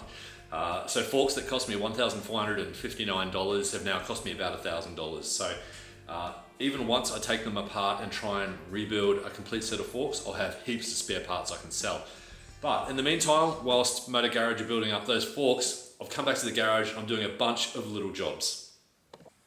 So I've just fixed up, I put the red nuts on this and just secured all this back end back on. I've finalized all the bolts on the carbon back here. I've also adjusted the quick shifter rod and all of the rear sets so everything actually aligns and doesn't rub, because this was super close before it was rubbing. I'll put the block off plugs on the ABS, so they're all in there, nice and neat. Look at that, no fluid gonna come out of them. And I've fixed up all the radiator hosing, so all of these lines are all new, they've all been put where they're supposed to be, and the radiator is full of fluid. So I'm back from Motor Garage, and we've finally got some good news because our forks are done. And thank you so much, Brett and Chris from Motor Garage. I know it took you a little bit of work, but we got there in the end. And now I can finally get rid of these carbon forks. Did I say carbon? I meant cardboard. So the other good thing is I've got these that I can sell. So these are the internals out of the original 1299 forks. So just looking on eBay, they're gonna go for around about $1,000. Now, I'm gonna list these as parts or not working because I'm not sure if there's any bent internals in there.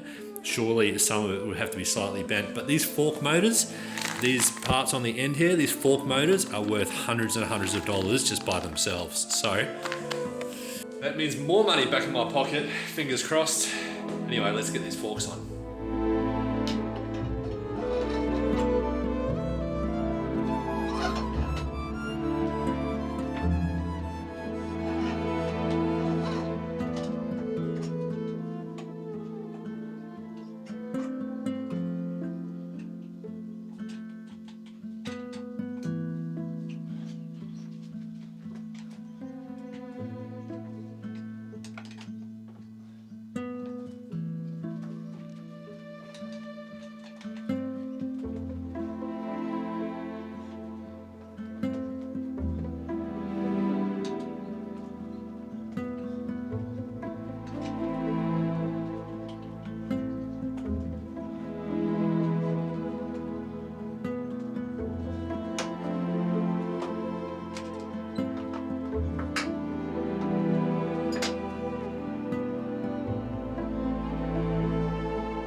Okay, so the forks are in, but we're getting another massive setback, and I've got to be honest with you, this bike is definitely killing my soul, my will to want to build these bikes. I'm going to show you what I've done. And this, I think, is my own stupid fault.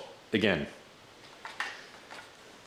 Okay, so we bought this Ayala Top Triple, and if you'll notice, none of this lines up. So I'm thinking that the triple is also bent. Now, if you look at that top nut, you can sort of just see the top nut faces that way a little bit, and the forks actually face outwards. So I'm thinking I'm going to strip this back down really, really quickly, take all this back off, take the forks back out, take the triple out, and we'll see if that top triple is actually straight, because I never actually checked it.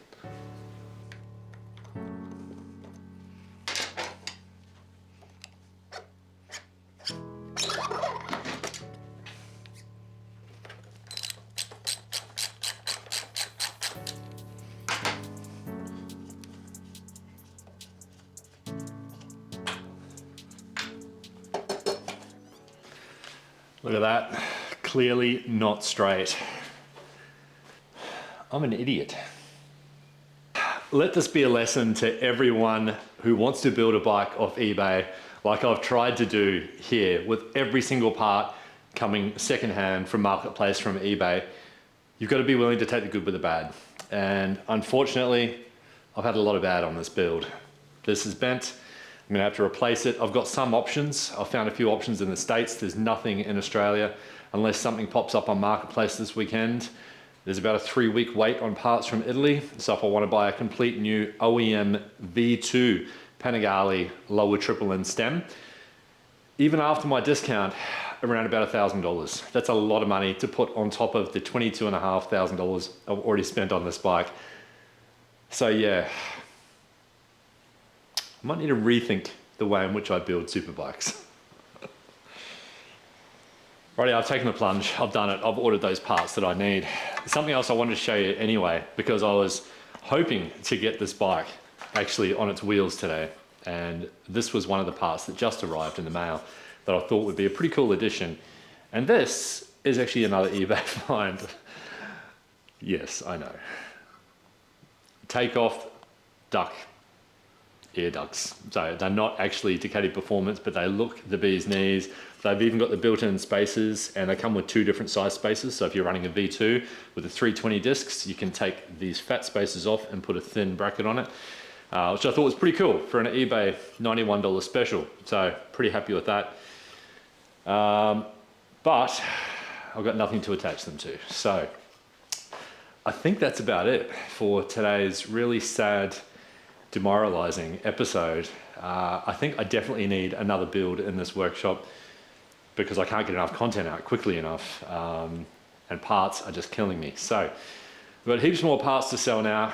Fingers crossed some of that sells this weekend on eBay, and that will fund the parts that I've just bought for the front end to get this bike rolling. As soon as it's rolling, we're going to dyno it. We're not going to worry about getting the whole bike finished, and we've got something very, very special coming for this bike. I had a sponsor reach out, and it looks like they are providing us with a full custom fairing kit. So that's on its way as well. I'm not sure how many weeks that'll take to get here, but we're still going forward slowly. 2 steps backwards, half a step forward. Peace out. We'll see you on the next one. What's up, guys? Last episode, a bit of a disappointment with not being able to get the actual front end on this bike. This episode, we're going to make some progress, and we're going to get these wheels painted. Also, some new rubber, but that's not all. I'm also going to try something a bit different and see if we can paint these wheels another way. But first up, let's strip these tires.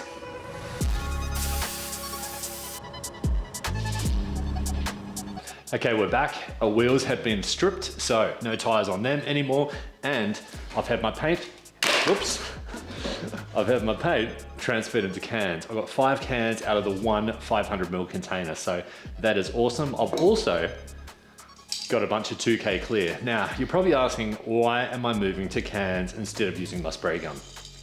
It's quite simple, really. My spray gun takes a lot of effort to set up the whole tent and all of that. Mixing paint, using the gun really suits painting fairings, but it's a lot of effort. Fingers crossed this way is going to be a lot quicker. Now, you might want to know the cost. So, last time I did a set of wheels and got them done for me was $600 on this bike here. and they came out pretty good, but I think I've been doing them just as well myself. All up, this whole setup, 250 bucks. Can't go wrong. So next up, I just got to strip these wheels down further, take the discs off and start cleaning them. I'm gonna give them a really good thorough clean. Mixture of hose, hot water, degreaser, everything you can think of. I've got to get through all the little holes and areas on the spokes where you can't normally get to.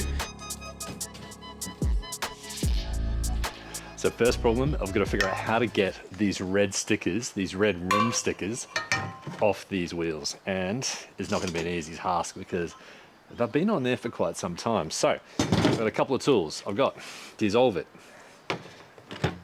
and my heat gun. So let's figure it out.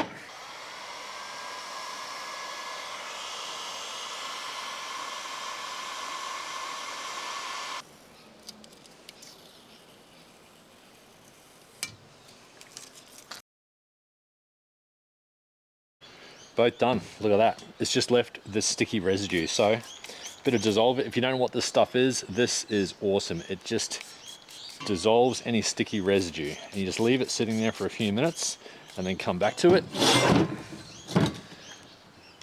And it should just wipe off.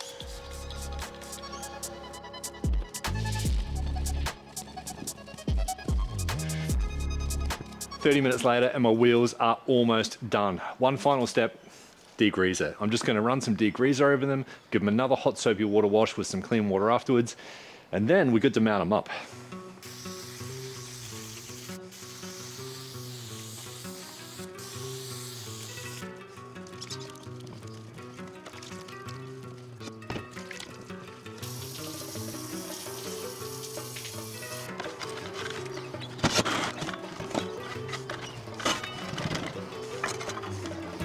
Oh yeah, so it doesn't look very pretty, but trust me, it actually works.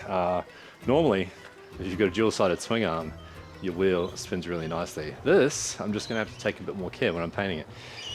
I'm just gonna let these dry now, pretty much for a couple of hours. I want them perfectly dry. And then just a once over, I've got to take a few pieces out of them still. And finally prepped, get them dried off, sand them down a little bit, and then we're pretty much ready for base coat.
Okay, that's 3 coats of clear, all done.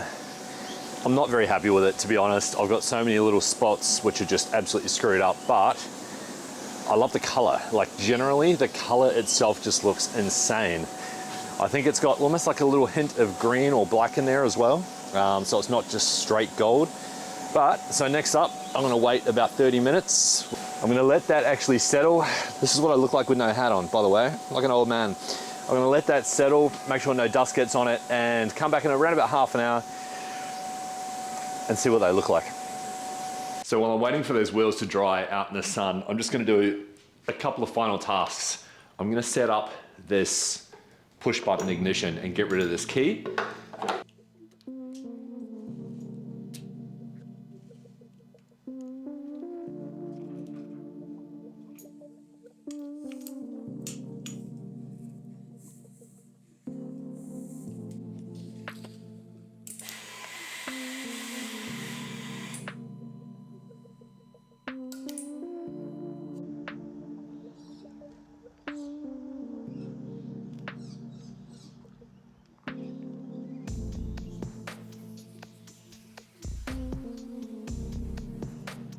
I'm really starting to dislike this build. I just tripped over the wheels outside, smashed up my leg, and then smashed up all the edges of these freshly painted wheels. FFS.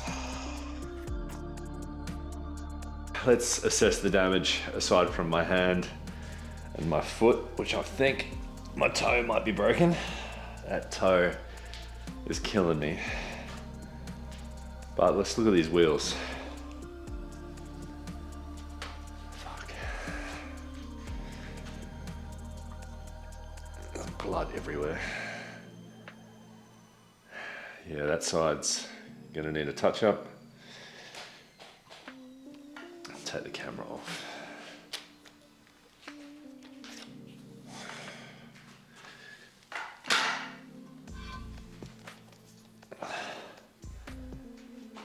All of those edges are screwed. Those edges there, they're all screwed. That edge is screwed. Bit of blood on the wheel there. A chip out of the wheel just there.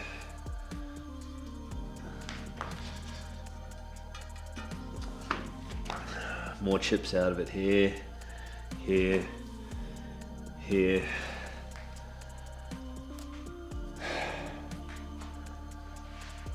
This build is really just annoying the shit out of me. I'm gonna have to touch those up before I put tires on, which means I'm gonna start again, but my patience has run out for this one. Bear with me, we'll get there. See you on the next one. You know what, cancel that, I'm not a quitter. I'm in a bit of pain, I'm gonna push through. So, I've just got a little paintbrush and I've sprayed absolutely the bare empty amount of primer onto this, and then I've just painted it onto the edges just by hand, just where it needs to be touched up on both wheels. So this wheel and this wheel here, I'm gonna let that dry, and then I figure I've still got my can that I activated yesterday, my can of clear. It's a 24-hour activation. I've got about an hour left. So if this dries, I can get some gold on the wheels, that can right there, and then get a couple of coats of this on.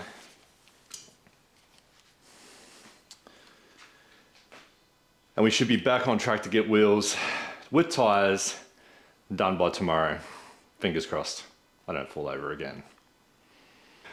Next morning, wheels are redone. They're not looking amazing. They've lost a little bit of their luster. Oh, look at that, battle scars.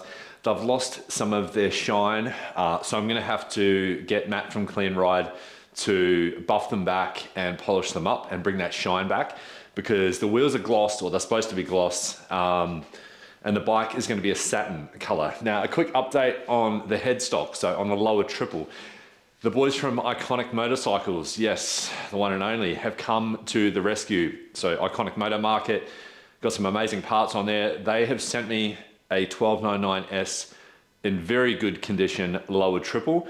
However, setback, it had to get returned back to them because the postage was wrong. So now it's coming back again, about a week late, but fingers crossed it'll be here soon. It was supposed to be here today and we would have had the whole bike together. Next up, I'm just gonna put these discs on, put the discs on the front wheel, and then let's get some tires on this baby.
Another frustrating one, but we got there in the end. Sore shoulder, sore wrist, sore leg.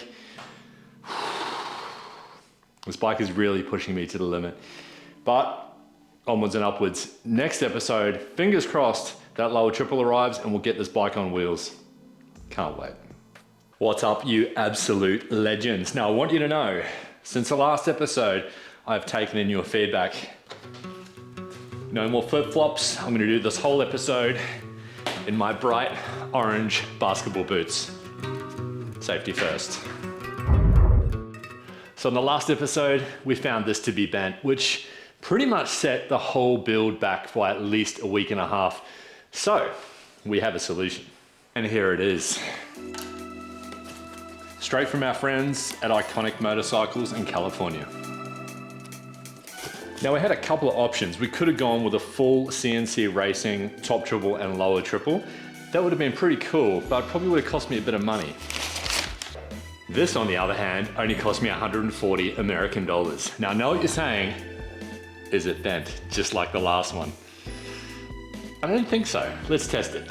So here's the old one. You can clearly see that it's bent because it's closer at the top than it is at the bottom. And there's the new one, and you can tell that it's straight. It's exactly the same at the top as it is at the bottom. And as an added bonus, even though I've already bought these from Ducati, it comes with all of the exact bolts that I need, and it's still got the steering stops in place as well. But enough talk, let's get this in place. So I'm gonna use the bearings that I had previously, slide the bearings onto the shaft, and then slide the shaft up into the existing steering stock. So now that that's torqued down, I can actually put my top triple on. I'm just gonna gently tap this into place with a soft hammer. And before I go tightening up these bolts, I'm gonna start sliding my forks up into the actual slots. Now that my forks are in place, I can tighten off the triples. And there you have it.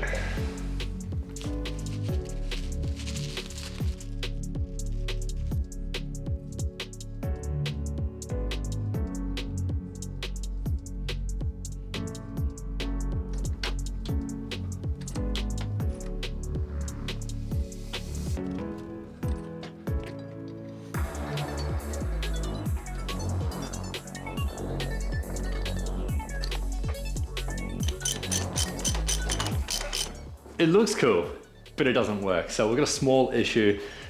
We're pretty used to having small issues on this channel, so let me show you what it is. So I think the hub of the Super Sport wheel is actually slightly narrower. So you can see that these spaces are just too small. They just don't fit because I'm guessing the forks on a Super Sport fit closer together. So what I'm gonna do is I'm gonna measure from this point to this point, and I'm gonna measure this wheel from this outer point here to this outer point here. And then I'm gonna jump over to my V4, which has the same front wheel as a V2, and I'm gonna measure the thickness of the hub. And then I'm gonna remove one calculation from the other, and that should give me a difference, which if I divide it by 2, I then get the size spaces that I need. But that's not the only problem, because I need to get those spaces made. I need to get them machined. Again, not a huge problem, pretty quick job for someone that's good with a lathe. The next problem is I actually need to space these discs out, otherwise the gap between here and here is going to be too far. Like if you look, if I just put that on, you can see that there's a distance there where the bolt hole doesn't line up. So, a couple of things I need to do. Get the spacers to bring these out. So put 5 bolt holes around each disc. I need to space those discs out. That's easy. That's probably just washers. And then I need to get these spacers made there and there. No one ever said building custom bikes was easy, but that's okay because I've got forks on a bike and I've got the bike technically on wheels. So I could put weight on it now. I don't know if I will, but at least I can go to the next stage, which is trying to see if this bike is straight.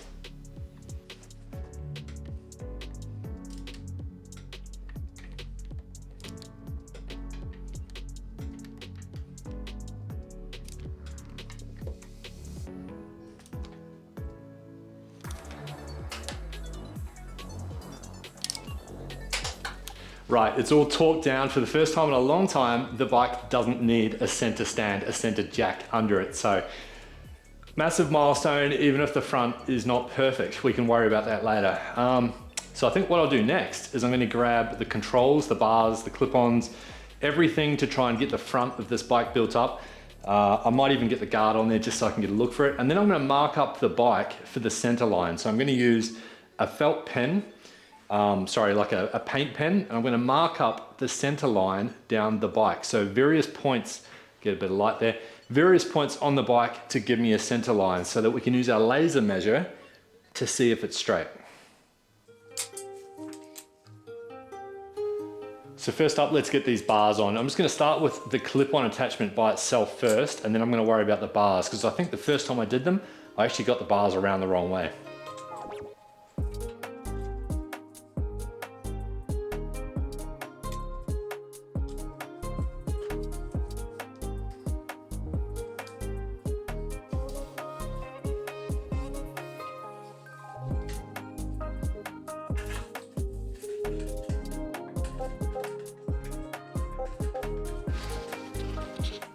Okay, so you're probably wondering why would I put the front guard on? I just really wanted to see how it looks. And I've got to be honest, it looks sensational. Even the two different tones of gold look amazing. So let's recap where we're at. I've got a front wheel off a 950S Super Sport, which is too narrow. I've got a V4 sitting over here, which is the exact same front wheel configuration as a V2 should be. So what I've done is I've gone to my friend's place who has a 950S Super Sport, and I've taken a whole bunch of measurements to the millimeter perfect. I think within about 0.5 millimeter of the distances in the front wheel between the calipers, between the discs, and the overall hub width, and that, minus the exact same measurements off my V4 will give me the difference, which I'll split by 2, which will give me the additional spacer size I need for each side. And then I've got to go and get that spacer size made on a lathe, because I don't want to run 2 spacers each side because there will be friction. And I've got to get them added essentially to new spacers for each side of the bike. So it's not going to be a super quick process, but it's not overly technical. So I'm not going to go into too much drama about it. I'm just going to take those measurements and get it done. But if you run into those problems with doing wheel conversions, that's all you've got to do. You've just got to work out the differences, get some spacers made up on a lathe by someone who can actually do metal lathing work, and just continue forward.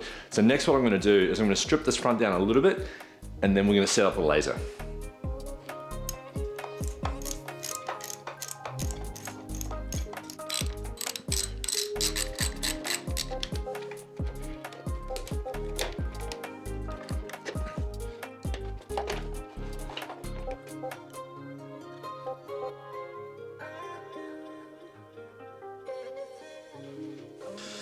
Okay, I got my laser set up, and I'm just going to turn it on and just show you what I'm going to try to achieve.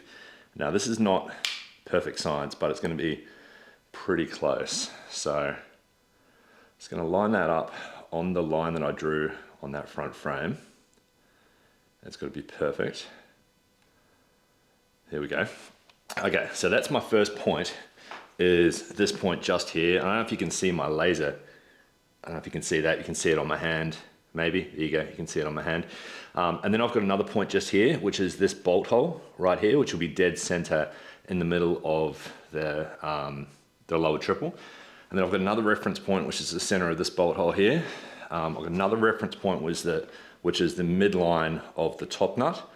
I can't really count on much else until I line up the back here. So I might have to strip this down a little bit to get to the rear frame. And then what I'm going to do is I'm going to use these straps on each side to tilt the bike and get the bike actually level.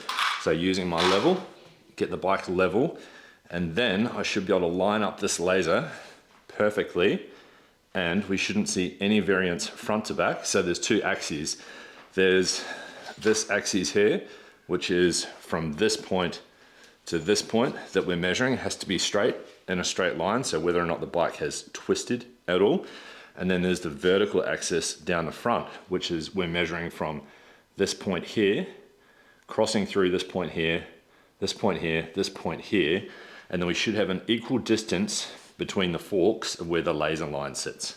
And that will tell us whether or not the bike has actually twisted that way in the crash. So you could have had two axes of damage where it's gone that way in terms of the length of the bike, or it's gone that way in terms of being hit across the front. So lots of fiddling around to do. I won't be able to have the camera going all the time, so I'm just gonna do my best and I'll try and film the end result. And just quickly, I have another point of reference, which is my level on the laser. So multiple points of reference.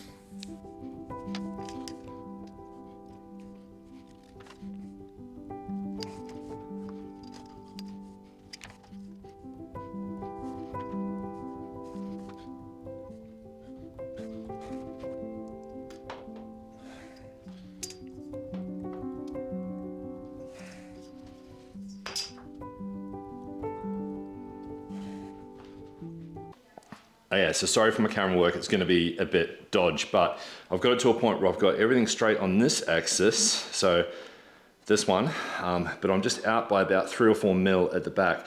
So I'm just wondering if I need to sort of move the back of the bike and then just check and make sure it's actually upright again. So the beauty of doing a single laser line, oops, I just bumped my laser, I gotta start again. The beauty of doing a single laser line is that I can set up a single laser and it gives me 2 axes in one. So I think that's probably a more accurate way of doing it. You guys let me know if you think there's a better way. So, third time, I've got this line and the back line completely straight, but you can see I'm off by like 2 or 3 millimeters here, which means at the base of the front tire, I'm probably off by like 1 centimeter. So that would be twisted. But I'm also thinking I've got this strap too tight on this side. So I need to get the bike straight up. I think I need to move the bike that way and then that way and then try again.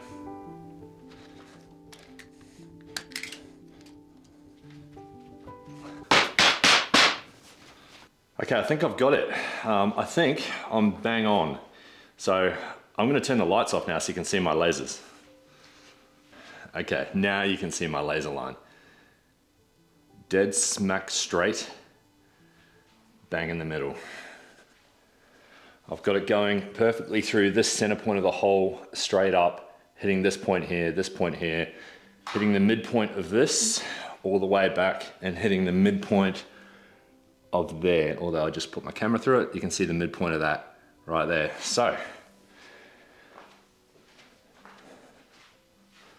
I'll turn another light off just so you can see more. There you go. That's better. Look at that.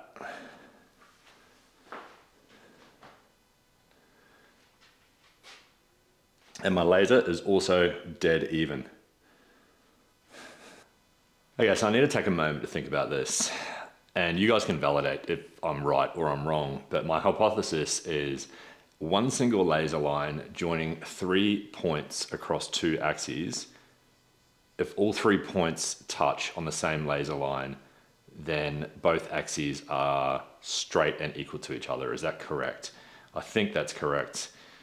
That's what I'm going with. Yeah, let me know in the comments. But I think this bike is straight. So all we're gonna do now is put it back together. I've got a bunch of work to do on the switchgear and putting the controls back together. I've got to go and pick up some new brakes. Got to get these spacers made for the wheels, which I won't get done today, but I am going to do a mock-up of the bike in this episode as well, even though it's not the final fairing. The final fairing is something very special that's coming just for this bike. And I think with the frame, we can probably make the assumption that it's straight now, and I can go ahead and organize a welder to come over and just tack weld that little crack in the side. I'll probably do that off camera, but yeah, let's get this bike built up. First mock-up.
So just quickly before I reveal how the first mock-up looks and we roll this bike out in the sunshine, there's a couple of things I want to show you for updates.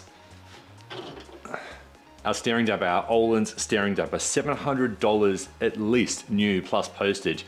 I've managed to pick up all the parts, including the rod, the seal kits, C-ring kits I think they're called, everything for $112. That's on its way.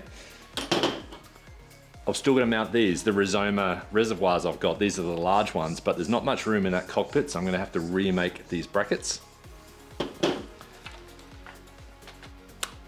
And then I also need to straighten this exhaust. I think I've got it too tight through this back section here. I need to loosen it all off, straighten it, and tighten it back up, because at the moment it's a little bit wonky. But let's get this bike outside and start it up.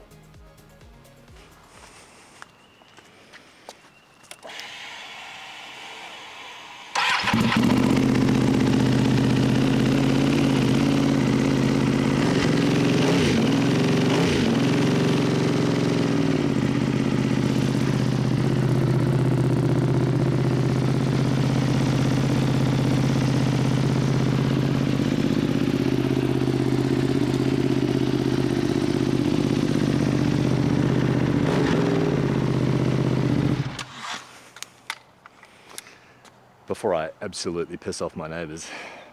How awesome is that? We'll see you on the next one.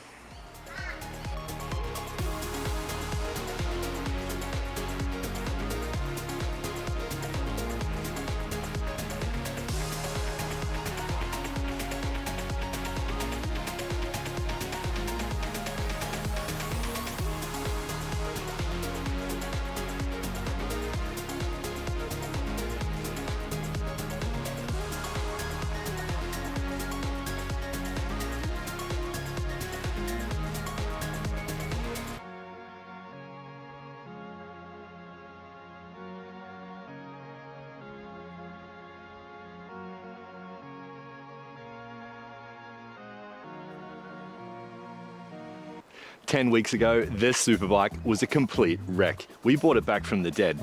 But this is not custom. We can do better." And today, that's exactly what we're gonna do. We're gonna finish this bike with quite possibly the best fairing I've ever done. So enough talk, more action. Let's get this bike in the garage and start stripping it down. We've got so many parts that have to go on this baby today. I don't even know where to start. And have I mentioned this? It's a full custom fairing from our friends at A Motor Part, and we're gonna unbox this and get it on the bike. It's going to be a game changer. We'll get into that a little bit later. Because first up, we've got this, what's in this bag here, and it's going to fix this, our super expensive steering damper, which is bent like a banana. So, Technic Motorsports Australia have come to the rescue with a full Olin's repair kit and new rod. We're gonna box that all up into one box and send it down to Motor Logic on the Gold Coast, Australia. Paul Free, amazing suspension technician. He's gonna fix that up for us. So what we could have done was purchase a new one, $750, $800. I'm hoping he can restore and fix this one for a lot less. So even though it's brand new and it looks kick-ass, this aftermarket Bayless fairing is all coming off, every single panel. Every time I take a panel off, I've got to retain the clips and the OEM bolts, because I'm gonna reuse those on the new fairing. Some of these bolts are not easy to get to.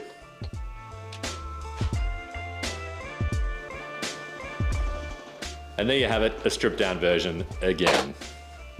Now we're on to some performance. So every good race bike has got to be able to stop and stop quickly. I mean, not that I go that quick, but from Motor Mia Australia, we've got Brembo RCS 17. So super, super good looking brake. Now this is the first time I've gone with a 17 instead of a 19 on a 330mm disc braking system. And that's because I've been told that the 19 RCS gives you a lot more just instant grab, whereas this gives you more progressive feel. So that's what I'm going for, trying to improve my trail braking through the corners. Let's get it on.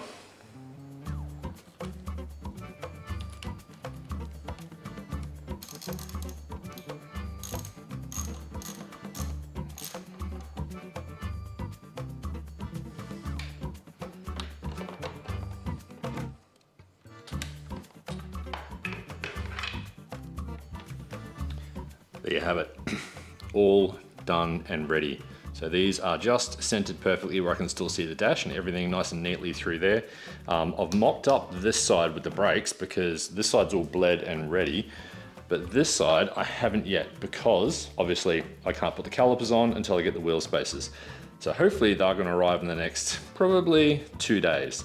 In the meantime, let's dig into that box over there. So as you can tell, I'm pretty excited. This bike is going to be unique. I've built, I think, 4 V2s in the last 3 years, and each of them has been pretty special. There was, I think the very first one was the black, the big Ducati logo on the V2, that was pretty cool. Then there was the green one with the sort of similar type design as this, the Ferrari type V2 as well. And then there's this. So let's open it up.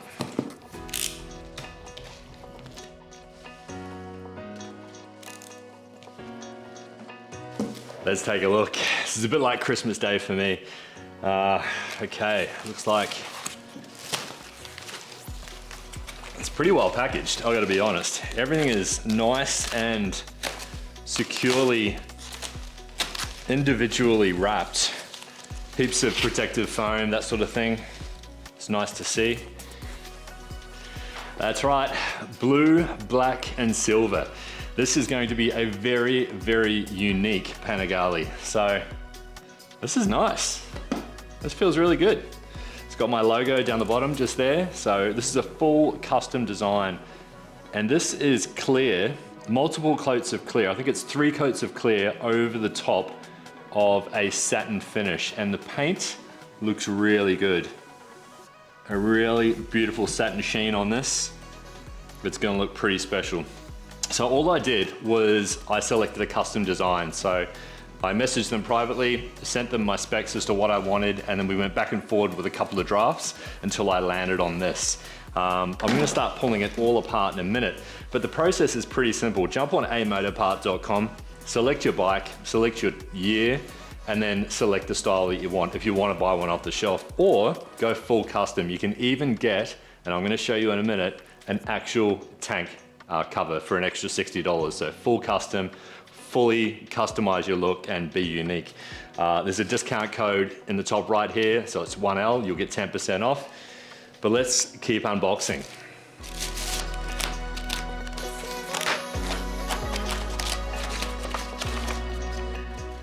That's gonna look pretty cool.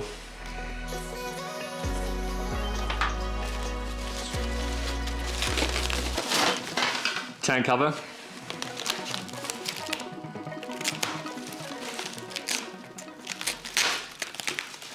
Gotta be super careful when I'm cutting, that I don't scratch the beautiful paint.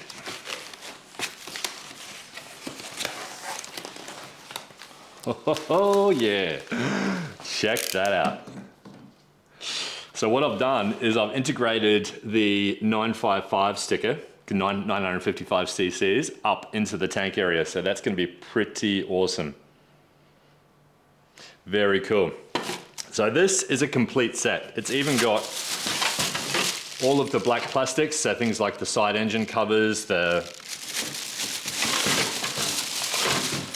lower frame guards, the inner frame guards, everything, including a front guard, but we're gonna stick with the custom carbon guard that we've got. So before we can get any of this on the bike, we've actually gotta prep the tank. Let's get into it. So the problem with the tank is it's red, and it's not just red at the top, it's also red down the back here. So unfortunately what I've gotta do is I've gotta wrap it, but I don't have to wrap the entire tank, I've just gotta wrap the parts that'll be exposed. So I'm gonna wrap around this section because when the tank cover goes on, you'll probably still see a little pin line of white. And then I'm gonna take the tank off and I'm gonna wrap this whole bottom section. So probably from here back and around there, and maybe even around the front here, just to make sure none of that is exposed.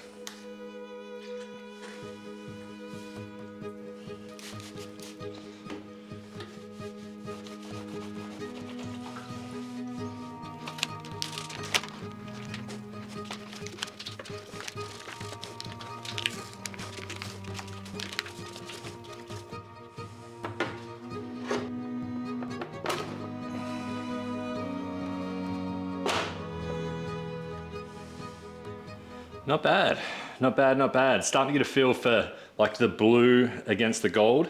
And that was the whole theme of this bike, was supposed to be blue and gold. So hopefully you're not gonna see any of this red exposed anywhere. Fingers crossed. We'll put the seat on now, and then we'll start working on these inner panels. So the inner panel on this side and the inner panel on the other side.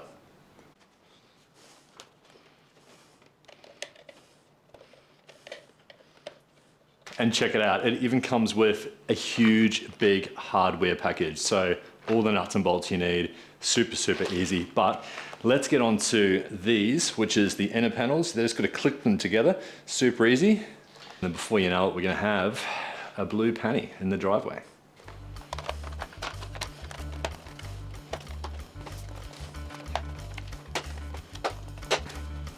Okay, I think 3 screws, 1, 2, 3, easy.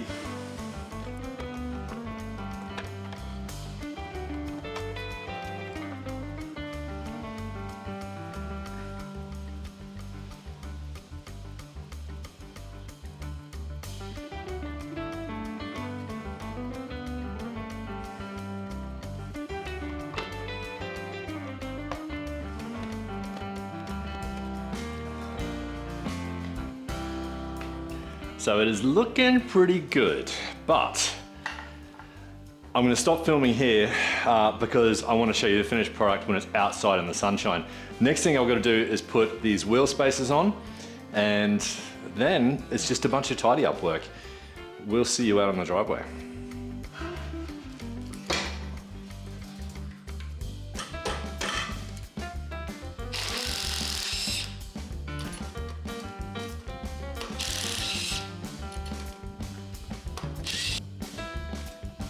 So these are from a company called Moto Corsa. They make wheel spacers between an 848 and a Panigale. So you can use an 848 wheels on a Panigale. So I thought to myself, what is an 848 aftermarket wheel, like a BST carbon wheel, and a Super Sport wheel? What's the product code? If it's the same product code, then the same spacers should work up to a Panigale. So it's got all new bolts, and then it's got the 2 rotor spacers and the 2 enlarged wheel spacers. Fingers crossed this works, because these were expensive and I had to wait weeks to get them. If this doesn't work, I'm gonna have to do something completely custom.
Okay, so we're done. Another build, another successful Panigale, all under wraps. There's only 2 little jobs I need to do to complete this bike, but I'm gonna do that off camera. That's welding the frame up and putting the suspension steering damper back on when it comes back. But no point filming that. So I just wanna thank everyone for watching. Thanks to my sponsors as well. Number 1, thanks Motor Garage. Number 2, thanks Moto Mia Australia. So if you want any ancillary parts for your bike, or you want a good servicing, go see Motor Garage. If you want some CNC racing gear, Moto Mia Australia, go and see them. And A Motor Part Fairings for this awesome, absolutely beautiful fairing. I couldn't ask for more. This bike is simply amazing. I'm gonna do a full breakdown video on cost and every single part that's gone onto this. But that's it. Tune in. Watch the Jigsaw build if you're into that sort of thing, and we'll see you on the next one.